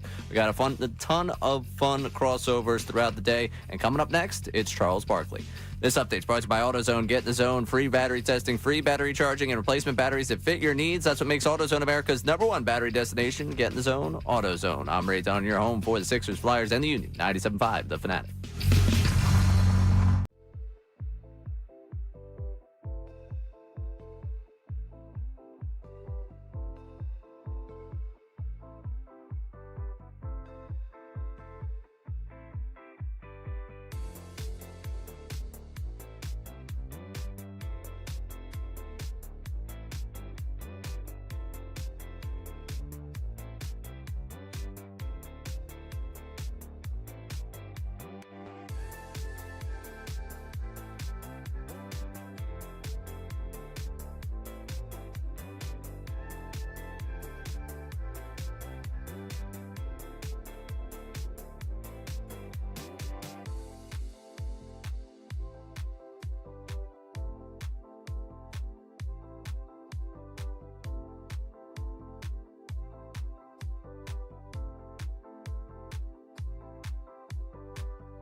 All-Star Tuesday as we about to start the final hour of the program, and it's sponsored by Morgan Stern Hair Restorations. Great teams stick together. So does great hair. Morgan Stern Hair Restoration Championship results. Visit morgansternhair.com or call 610-980-4000. Charles Barkley scheduled to join us coming up now as we have some new people in here. Yes, John Kincade? I was wondering when Mert's going to Morgan Stern. Yeah, I went, and they were like, they gave up. He's not. We're going to have to give up the shore house for you to get hair. You're brother. beyond repair. Yeah, they carried you carry it off well, though. Yeah, well, I got you carry it off well. Shaves the head. Harry Mays, Jason Bertitas, that's Sean Kincade. Silvana is in the studio, the other third of the Unfiltered show. Hello, Silvana. Hi.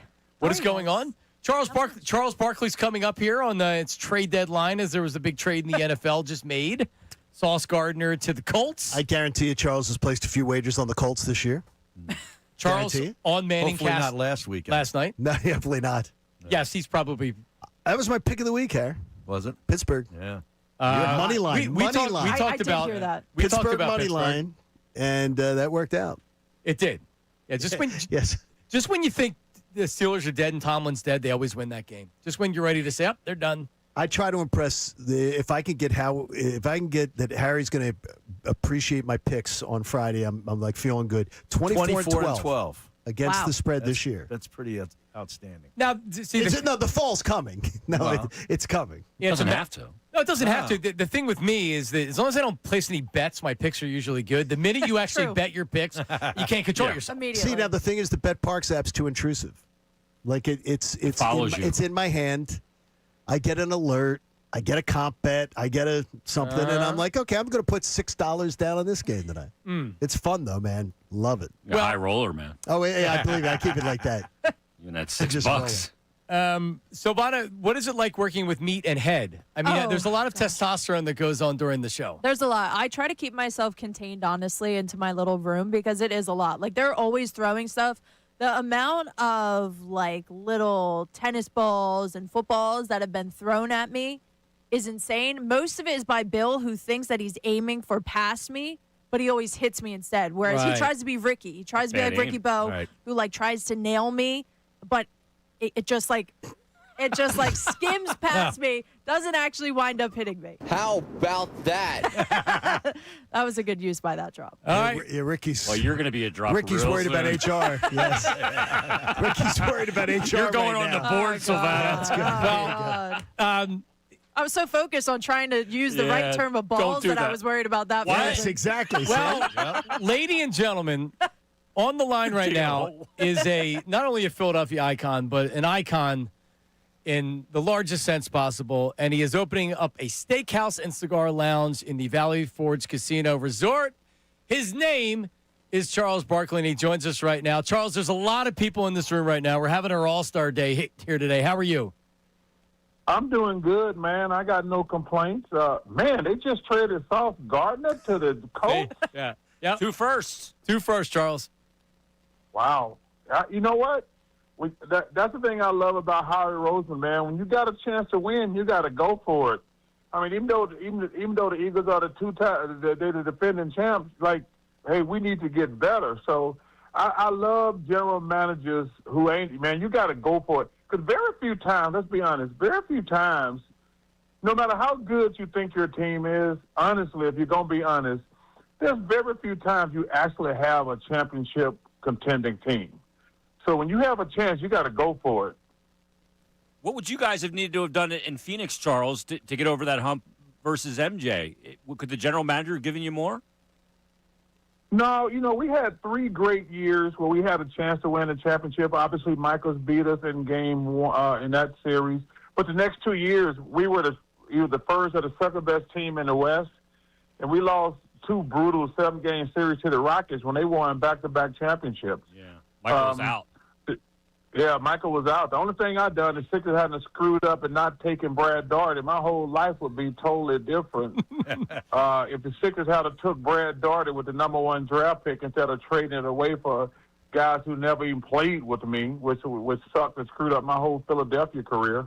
Roy Hinson, right? I remember a couple they traded Moses at the same time too. So not only did they keep not keep Brad Daugherty, the number 1 pick. They traded Moses for Roy Hinson. He came in and played with you, Charles. Yeah, and then, but remember the worst thing about that was this is no shade. He just never got healthy. Jeff Ruland, yeah. I never got to play with Ruland, and we went on a downward spiral right after that because we had no talent. Because very seldom when you have a good team, do you get the number 1 pick in the draft, and we screwed that up, and it was really unfortunate because, man, I really wanted to have more success in Philly. Yeah, Charles, but they got you Shaq the one year, right? Yeah, listen, it's too soon for that joke right now because I'm still mad. I'm still mad 40 years later. Charles Shackelford is who I'm talking about for the audience. Yeah, I know. Yeah. Oh my Wrong God. Shaq. The original Shaq. There was no frozen envelope involved with the Sixers winning, though, right? No. You know what's really funny about that? I remember getting a cat from the late, great Harold Cat. Rest in peace. He died, obviously, in the last year. I remember when we were talking about, he says, hey, I'm making a big trade. I was, who we getting? He said, we getting Charles Shackford. I says, he didn't play in the NBA. He says, he led the Italian league in rebounding. I says, Italians, they're great cooks and everything. We need basketball players over here. Well, it's a good. I said, I love Italian food. That's probably my favorite. We don't need Italian food, brother. We need basketball players. And if he can lead the Italian league in scoring, that means he wasn't good enough to play in the NBA. Yeah. You guys had some good teams. The 90, was it 90-91 or 89-90? The bump and thump team. Rick Mahorn. Hersey Mike Hawkins. Juminski. Yeah, the G-Man jumper was there. Yep. Yeah, when they went out and got Mike Juminski and Rick Mahorn, we had some success. We just wasn't good as the Bulls or the Pistons. And remember, the Bulls couldn't get past the Pistons. But, yeah, we tried to regroup. But, like I say, none of those guys would have been as good as Brad Daugherty because Brad Daugherty had a hell of a career. If you put me – because I was just becoming a star. I think I was like my 3rd year in the league. I think that was 86, if I'm correct. So, yeah, I hadn't even made an all-star team yet. That was my 2nd year when I was becoming a star. And then I'm like, man, I got Brad Daugherty for the next 10, 12 years. We're going to be pretty damn good. And I remember we went out and celebrated, the guys, because we went out and celebrated. We got drunk as hell. I get back home about 3 in the morning, and my phone rings. It's the late, great Phil Jasner. And I said, Phil, what the hell are you doing calling me at 5 or 6 in the morning? He says, well, the Sixers just made a trade. They traded the number 1 pick in the draft. I said, Sixers not even that stupid. He says, yes, they are. He says, and it gets worse. I said, Phil, let me take a shower and sober up a little bit. And I called him back about 20 minutes later. He says, you guys traded the number 1 pick in the draft. I said, for who? He said, for Roy Hinson. I said, you're kidding me, right? And then he says, it gets worse. I said, it can't get no damn worse than that. He says, you traded Moses, who at that time, Moses is my dad. He's the most important person in my basketball career. We traded him to Washington for Cliff Robinson and Jeff Ruland, who I never got a chance to play with Jeff. And Jeff had been out for 2 years already. Knees were shot. And and that's when everything went downhill with the Sixers with me, man. It was brutal. Hey, Charles, we were just talking about you earlier in the show. We used to see you. We're here in City Line Avenue. You've been to the studios many times. But we used to see you. Chop Steakhouse is a place we would see you frequently when you were here during the summer. And now you're opening up your own steakhouse. Tell us about it. Valley Forge Casino Resort announcing that you are partnering with them for a unique steakhouse and cigar lounge experience. Tell us about it. Yeah, first, I miss Chops, man. That place was great. I mean, remember, you could actually smoke in there. That's how cool it was. And because 2 of my favorite things are, number 1, steaks and smoking cigars. So, Boyd Gaiman, that owned Valley Forge Casino, came to me a while back. And I was like, I'm not interested right now because I've never done a restaurant. I've had probably we talked about since 1984. Probably 30 times people have came to me about opening a restaurant. I'm like, yeah, that's just not my thing, blah, blah, blah, blah, blah. And to be honest with you, I hadn't even thought about opening up a restaurant. And, my boy Ron and Mike out there at Valley Forge, because I go out there a lot because they got a sports book there, and I like to gamble. And we always end up having dinner and smoking cigars. And they're like, we're looking it up to open up a new restaurant. I'm like, okay. And he said, what do you think about opening up a steakhouse and a cigar lounge? I'm like, I hadn't thought about it. I'm not opposed to it. Let's talk about it. And obviously we've been talking for probably like a year and a half. And I said, hey, you know what? I live in Philadelphia, obviously during the summer. I love coming back to Philly all summer. I play golf pretty much every single day and end up smoking somewhere. And he said, we're looking to open up a steak place, and I'm excited. I'm looking forward to it, and I'm excited about board gaming. What's going to make it unique, though, Chuck? Like, what about it is going to make it uniquely Charles Barkley? Because a lot of these places, like a Shula's, it's just like memorabilia on the wall. You got to make it something more flair. Charles will be in there every night. Yeah. Yeah. He'll be in there smoking. Charles be in there I'll be in there eating and drinking up all the profits. That's the only thing we got to worry about. Yeah, that's a fact. When do we open? Well, I don't even know they know the date of that yet. We probably 6-7 months away because I think they just broke ground. But what I would like to do, and you hating on the memorabilia, the one cool thing about, like I said, growing up, when I got here in 1984, 85, you talk about Mike Schmidt, Greg Levinsky, Larry Boa, Reggie White, Jerome Brown, Seth Jonah, Randall Cunningham, Ron Jaworski. I got a condo here in Philly where I live. And I only got 2 jerseys in my house. Ron Hextall and Brian Dawkins. Those are because those are my 2 favorite Philadelphia athletes of all time. I remember we presented you with that Hextall jersey signed by Hexy. Hey, man, listen, in my condo here in Philly, I ain't got but 2 jerseys on the wall, and that's Ron and Brian. And but I would like to celebrate Philadelphia history. You got Jimmy Rollins. Awesome. You got Ryan Howard. I want to get something from everybody, man, because I've had such an amazing life here in Philadelphia. I mean, even now, you got Jalen who's rolling right now. You got Saquon who's rolling. I mean, the Flyers, my boy Tockett is back in town. I would like to make it a Philadelphia steakhouse. Love it. But the number one thing, to answer your question, I'm gonna be on their ass out there about to cook the food. Because I don't want people coming to a crappy steakhouse. The food has to be the most important thing, first and foremost. And I love to smoke cigars, man. I do. I love to smoke cigars. So if they can get the menu right, which is I'm gonna be on them the whole time. But I want to make sure we have a great selection of cigars because, man, I love just chilling, smoking cigars. It's one of my great joys. Especially after a nice steak dinner.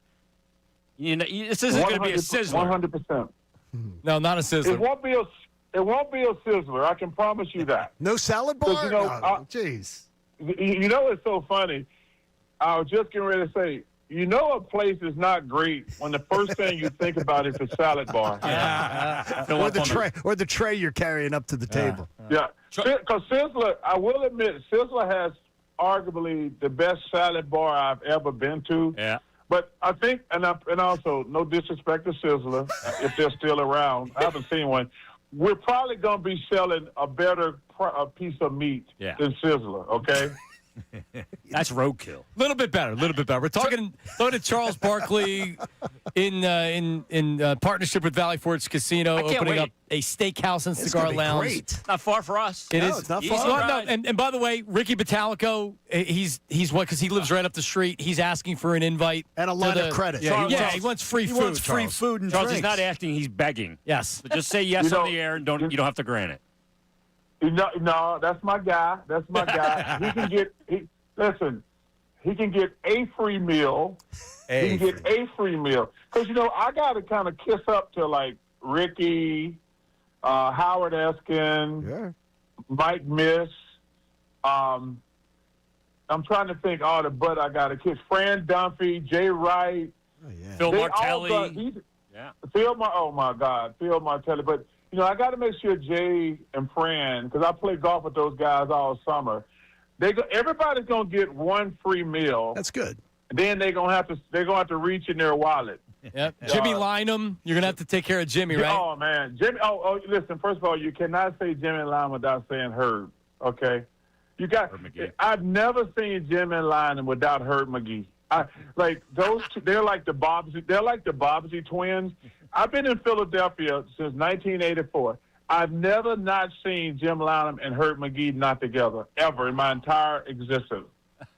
Wow. Will you have anything in the restaurant, Charles, from the guys you played against? I've gone down this Larry Bird rabbit hole about the trash that he would talk on YouTube, and it's insane. I've seen some of your stories on there with Larry, and, of course, the fight he got in with Doc where he told him to retire when he went down the floor. Get this old man off me.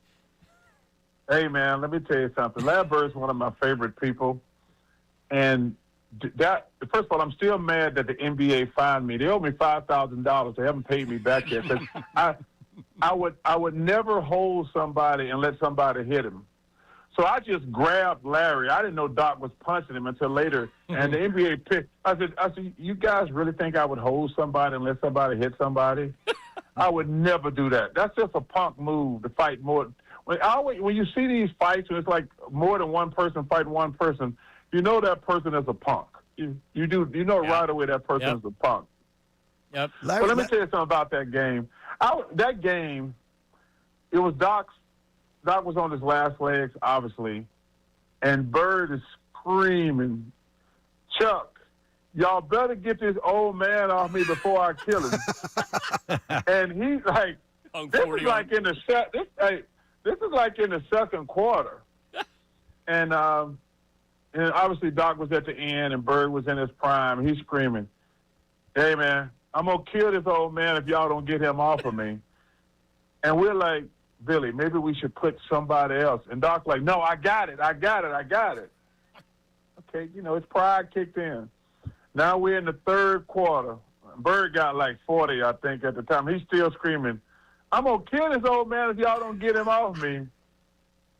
And then Doc just snapped. And, man, it was surreal because Doc is such a cool, classy dude. You're sitting there like, did Doc just start? What the hell just happened? He started choking him. And he started choking him, and it takes you a few minutes. Then you just grab somebody and break the fight up. Well, I think, because let me tell you something. If I had grabbed Doc and Larry had punched him, I would have been traded the next day. They would have traded me the next day. So I just grabbed Bird. And until I saw it, and I really didn't see any of the punches, to be honest with you. And then when I saw it later, when the NBA called me in, they're like, "We're going to fine you for holding Bird." I'm like, I was just trying to break the fight up. Yeah, talking to Charles Barkley. Charles, we could talk to you all day about not even anything with the current 76ers, but I got to ask you. So I'm gonna incorporate Tyrese Maxey and Edgecombe in with Embiid. You see what they look like without Embiid on the court. Do you think it can work with the pace that they play this year? I mean, listen, they look good so far. I don't know if you can expect them to go to the NBA Finals this year, but you think this can work with Embiid with his current health? Can Maxey, Edgecombe, Paul George, and Embiid? I mean, is this a true title contender? Can it be a true title contender? You know what, man? If I had $1 for every time I've been asked that this summer, I have about $1,700. And, my answer is the same. I don't know. Well, they're not going anywhere without Embiid. Let's get that out the way. Embiid and Paul George. Maxey, we all love Maxey. I love that kid. Now, BJ has come out of nowhere and is probably right now front runner for Rookie of the Year. I mean, he's way ahead of schedule. But the Sixers are not going to go anywhere unless Joel and Paul George are healthy. I've said that 100 times. I says, I could actually put 5 or 6 teams in a hat. and pull out, okay, let's say this. I could pull out the New York Knicks. I said, the New York Knicks could be the best team in the Eastern Conference. I could pull out the Cleveland Cavaliers and say, these guys could win the Eastern Conference.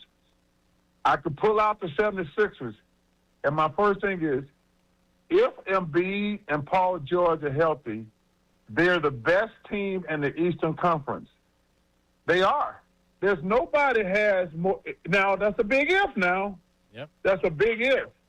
But if Embiid can play and stay healthy and play at an all-star level, he can't just play. He's got to stay at an all-star level. And if Paul George can play close to an all-star level, there's no team in the Eastern Conference. The two teams I just mentioned, the Cavs and the Knicks, are the two favorites. But you tell it, there's neither one of those teams. The Sixers probably have a better backcourt than both teams. Than both teams. Because Jalen Brunson is a stud. But the Sixers, those two young kids they got probably better. And then you put in Donovan Mitchell and Garland. They're both good players. But Maxey is probably right behind those two, behind Brunson and Donovan Mitchell, is the best guards in the Eastern Conference. But, man, they're not going to go anywhere without Joel Embiid and Paul George. You were on Manning Cast last night, Charles? Yeah, I had a great time, man. I love those guys, man. Peyton is a great friend. I don't know Eli that well, but Peyton is a great friend. And I enjoyed doing that. Those guys, man, they're amazing. They've done an amazing job on their careers. Yep. I mean, nobody's got better commercials. Nobody's got better commercials than those two. Even Shaq with all his crappy commercials. The General, the General. Oh, my God. He had the General come in one night. He's like a 90-year-old little short dude. I was laughing my behind off. Is there a commercial that Shaq would turn down? Oh, yeah. Yeah? He turned down many. No. He did? Yes. See? John Kincade here used to do the podcast with him, Charles. I did the podcast with him for 6 years. Charles, he took the... Hey, first of all, he loves you. Well, he's a good man. Because, we get to fighting all the time because every time he throws your name out, I have to mention some of my Philly guys. Well, you got it. And look, it's very tight, but he definitely turned some down. Yeah? He once offered... No, hell no. Yes, he did. Turned down a bill. He once offered me, he once had a folded over check, Charles, and he said, I'll trade you your paycheck for this check. And it was payday. And I said, no. And I blinked and I go, no. And it was a check for like $58,000. Oh, you idiot! And it was something he just had folded up in his pocket. It'd been there for like a week. Yeah. It's great to have that money. That's how you have a good steakhouse. He doesn't have a good steakhouse, get a good chicken's place, but you're gonna have the great steakhouse. Yeah, Charles. big chicken. Yeah, big chicken Shack's awesome. Big chicken. That's the difference between me and Shaq. He does big chicken. I do big steak. There you go. And cigar. And you can bet at your place. Get the good ribeye, Charles. Make sure the ribeye's great. That's true. And everyone's going to want to be there. It'll be awesome. Hey, Charles, so you're at ESPN now. Obviously, it feels, even if I'm sure it's weird for you, it feels weird watching you on ESPN after so many years, even though it's your crew and it's produced by you guys. But is it weird now working at ESPN after so many years in TNT? Yes, 100%. But they've been great so far. We owe them a great deal of gratitude because, man, it sucks when people get fired. I mean, it flat out sucks when people get fired. We lost NBA TV, so we lost hundreds of people. And if ESPN didn't pick up our show, we were going to lose the rest of them, another 200. Oof. So I was so excited because I had met with NBC and Amazon trying to figure out what I was going to do next, which probably wasn't going to do nothing, to be honest with you. And I was like, okay, we're done. And then this thing out for ESPN came out of nowhere, and Ernie says, what do you think? I says, if everybody going to keep their job, I'll keep doing it for a couple more years. And he says, let's do it for a couple more years. because, man, it was so hard to be around TNT the last year because I'm kind of screwed up. And I don't mean screwed up. Like, I'm not around people who have to worry about their job all the time. But being in that environment, and it was 50-50 if we were going to lose the NBA or not. And people who I've been working with for 25 years were crying, talking about mortgage. It was brutal. I'm not even going to lie. They were talking about mortgage. They were talking about taking their kids out of certain schools. Wow. And I'm sitting there like, and I'm not even used to that. But because, like I say, I've never been in a situation where all my friends got to worry about losing their job. But to be with these people for 25 years and to see the amount of stress they were under. Because, normally you don't know when you're going to get fired. But they're like, if we lose the NBA, we're going to get fired. So it was really a difficult year at Turner. And I thought Turner did not do a good job of keeping everybody abreast. Let me tell you guys something.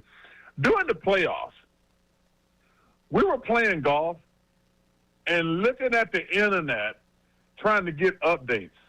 And half the internet said we lost the NBA. Half the internet said we kept the NBA. And it was real. And I'm playing with the guys who are going to get fired, too, which is crazy. And TNT never, like, hey, can we get an update? At least let us know what's going on. Right. But we were literally looking at the internet trying to figure out if we were going to get fired or not. So it was brutal. And I got on TNT many times publicly saying that's not the way you do business. You treat people better than that. You should not know that you're going to get fired from the internet. If you're going to get fired, hey, we lost the NBA deal. That's the way you do it. We lost the NBA deal. I can live with that. But don't have me. Like, I found out from ESPN I got fired. Did Stephen A. call you and tell you? No, Bob Myers, Scott Van Pelt. So the season was over. I was sitting in Philly on a Friday night. This is a true story. Scott Van Pelt, Bob Myers, L. Duncan text me, welcome to the family. I'm like, what family? I'm like, what family are y'all talking about? And then like an hour and a half later, we get a call from TNT like, hey, y'all are going to ESPN. I'm like, thanks for the heads up. I already knew now. And I've been very critical of them for that's not the way you do business, plain and simple. Yeah. Wow. Charles, we appreciate it. Eagles, you think they're going back to another Super Bowl this year? Hey, man, Howie Roseman, he is unbelievable. To go out and get those three players that they got in the last couple of weeks. I remember when we started this conversation, man, if you ain't going to win, go for it. And he realized, like, hey, we're not as good as we were last year. And like I say, the Eagles, with the wide receivers and my cousin Saquon and Jalen back there, you got to go for it, man. It's not often you get a chance to be the repeat champion.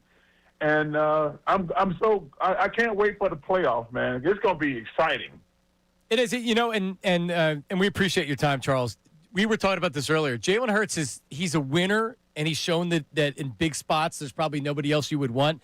He's also he's a different quarterback because he doesn't have to throw the ball 40 times a game. He's very comfortable doing it 20, 25 times a game. But then what happens is all the debate shows that I know you love watching, he's a constant topic. He's not good enough. He only wins because he's carried by his team. How do you look and evaluate Jalen Hurts? Well, the man's been to 2 Super Bowls in the last 3 years, correct? Yep. That's correct. He's been to 2 Super Bowls in the last 3 years. Probably would be a 2-time MVP if it wasn't for Pat Mahomes in that one game. That was a hell of a game. The Eagles, I think I saw some reason they had won like 20 out of 22 games. Man, you can't pay these fools on TV no attention. We've gotten to the point now where people are just trying to get clicks. or they're trying to, they want people to call into their radio shows and TV shows. And, like, if you don't like Jalen Hurts, I mean, this dude's been to 2 Super Bowls, won one. And is he 30 yet? No, 26, 27. 27, yeah. Yep. He's on a Hall of Fame trajectory, Charles.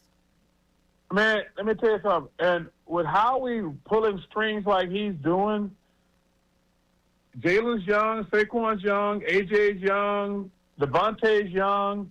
The defense, they're working on that. This team's going to be at the top of the food chain for at least the next 5 years. At least 5 years. So, no, man, Jalen, man, we lucky to have him here in Philly. For sure. Post-parade, Barclays Steakhouse. That's it. That's where we'll be. Hey, let me tell you something. If Jalen wins another Super Bowl, he ain't never going to have to pay for a meal at the steakhouse, ever. Unlike Ricky Pitalico. Yeah, he gets one. He gets one. Ricky's getting one free meal. But Saquon and Jalen, if they win another Super Bowl, they ain't never going to pay for a meal at the steakhouse, ever. And Saquon lives close, though. You be careful with that. He could be. Hey, you know what's so funny about Saquon? We've never met. Really? But, we never met. So I played golf like 75 straight days during the summer. That's what I pretty much do. Every single golf course I went to, Saquon played here recently. He's trying to join. Saquon played here. I'm like, I can't believe we ain't bumped each other at the same golf course. But every single golf course I went to, they were like, Saquon was here. And I'm like, damn, I got to do a better job of trying to find this dude because I can't wait to meet him. That's awesome. Charles, congrats on the steakhouse again, Valley Forge Casino Resort, and Charles Barkley creating a unique steakhouse and cigar lounge experience. They just broke ground. So a couple months, like 6-7 months, we'll be the grand opening. Live broadcast opening day? That's good. Yeah, the whole. Let's do it, brother. Hey, y'all, let's do the grand opening, please. Let's do that. All right, sounds good. Deal. Thanks, Chuck. Thanks, all right, Charles. guys. Thanks, Go Charles. Birds, too. Go Birds. There we go. Hey, Charles. There it is, Charles. Oh, we got a Barkley. live broadcasts. All day, 6 That's good. 6 That's a.m. to 6 p. Let's do it. And Ricky Let's do gets it. his meal. And Ricky gets one meal. And Charles doesn't have to worry about it after that. It's Right, all then it's done. I think included. that's a good policy. He gets the petite filet. No, I think you have a night. I think you have a night where you invite all those people in. Sure. Have Yeah, one a night. media night. Get Have it out one of the night way. and then be like, okay, now? Get him drunk. Yes. Feed him to the gills. Yes. And Yeah. Ricky probably will have what? He'll have some celery right now with Yes. Ricky's new routine. Yes, absolutely. So he'll have celery. No carbs. No carbs. No carbs at all. So no potatoes. Yeah. I was just reading here, Charles. He's in the area. I guess maybe for this, but he's in the area. He bought dinner for everybody. He was out somewhere in Delaware on Monday night. Oh, that's Yeah, awesome. he bought. I mean, Charles is such a No nice shock. guy. I can tell you no is that shock. him and Shaq in Atlanta both literally battle each other to have the better reputation as a tipper. Yeah, The Very two gracious. of them, the two of them try to outdo each other, and Yeah, I could see that. but their charitable nature, the majority of stuff that they both do, never gets told. All right, we're way late. Sorry We'll be about back right after this with feedback and some other stuff right here on Middays with Marks. Now on 97.5 The Fanatic Sports Update. Trade deadline day is today in the NFL. I'm Ray Dunn with this Fanatic Sports Update. The Eagles have made 3 trades last week. Out of today's 4 o'clock trade deadline, they had 2 quarterbacks, adding Jets Michael Carter and the Ravens Jair Alexander, as well as bringing in edge rusher Jalen Phillips from the Dolphins. Andrew Checo yesterday spoke about the fit that Phillips provides to this Eagles roster. For Jalen Phillips, now you're reuniting him with Vic Fangio. He's in a defense that I believe suits his skill set, and you're now motivated because you're going to be a free agent at the end of the season. They did not pick up the biggest corner of this trade deadline. That move coming in the last hour here as we found out the Jets sent Sauce Gardner to the Colts for a pair of first-round picks. We'll keep you updated with anything going on in the NFL and, of course, for the Birds ahead of the deadline. Tonight, 76ers in Chicago to play the Bulls at 8 o'clock. You can hear that game right here on the Fanatic. Flyers playing the Canadians. You can hear that game on WMMR at 7 o'clock. It's All-Star Day. You just heard from Charles Barkley, and stay tuned for more crossovers from all the shows today here on the Fanatic. This update is brought to you by Electrical Workers Local 269, the Electrical Training Alliance, International Brotherhood of Electrical Workers Local 269, NECA, and the Electrical Training Alliance can offer a career with no college debt. To learn more, go to IBEW269.com. I'm Ray Dunn for 97.5 The Fanatic.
All right, we're back. It is the final segment of Middays with Marks on an All-Star Tuesday. Is John Kincade, Harry Mays. This is a marathon session for Harry. Yes, you are.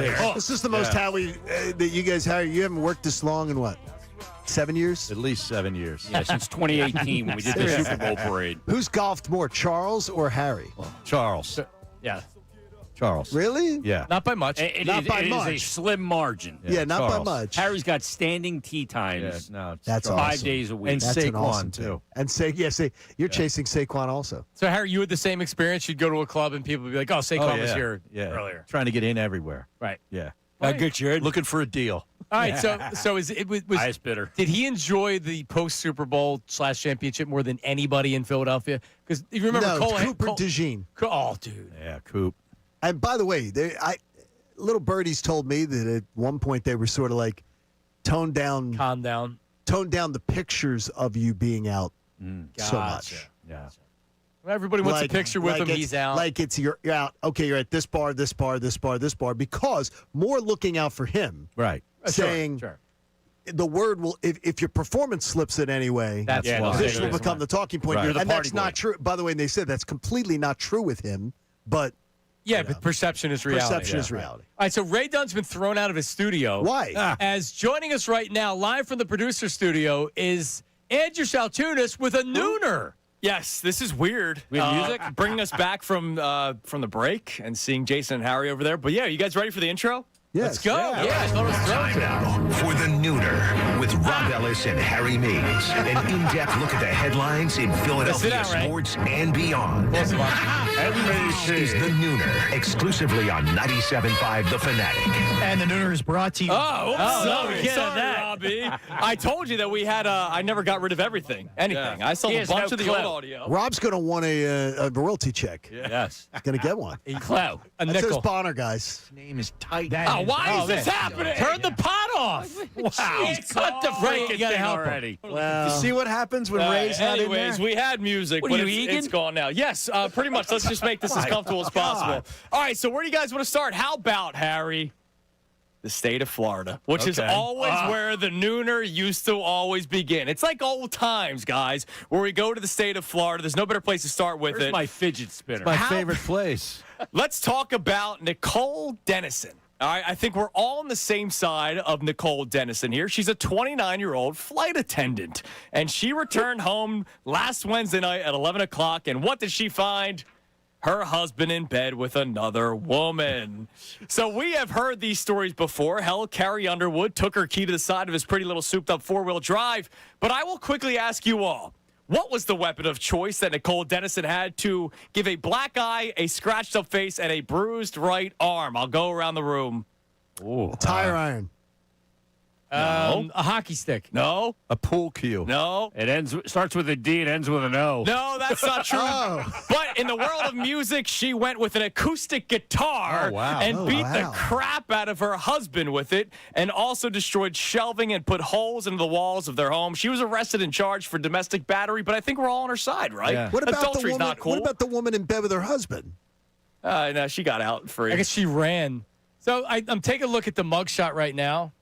Like a little bit of a crazy look in her. She's a flight attendant. She's too, by cute, the though. way. I'm not going to lie. Yeah, she's a flight attendant that walked in. I mean, here's the deal. She's single now. Ray wants to meet her. And in the story, it calls her a stewardess. What is it, 1970? And a flight attendant is now the appropriate term. Stewardess, I speak jive. Sounds like Dice Clay. Hey, that's John Candy in Stripes. Excuse me, stewardess. If you're going to bring a woman back to your house and your wife comes in and finds it, I know there's a double standard, something's going to happen. Yes. Don't be surprised if she takes a guitar and hits you over the head. My wife's Latin. She would kill the woman first. If she realizing took my Martin off the wall and hit her. that I'd have to come home eventually to get my stuff, she'd wait to kill me. Sure, I got the music. Don't worry. Music's back. There we go. All right, Harry, we played your rant earlier today about the month of July and how you would like to take the month off when it comes to sports talk. You'd like to go dark. I'll ask you this, though. What if Jerry Jones was your owner? Because Jerry Jones was on Stephen A. Smith's show on SiriusXM and said, quote, Controversy. I'm serious now. I'm dead serious. Not serial killing. Not that. This is how deranged he is. The Dallas Cowboys have the kind of interest that we've in no small part because we stay out in front and we stay controversial. When it gets slow, I stir sheesh up. Fact.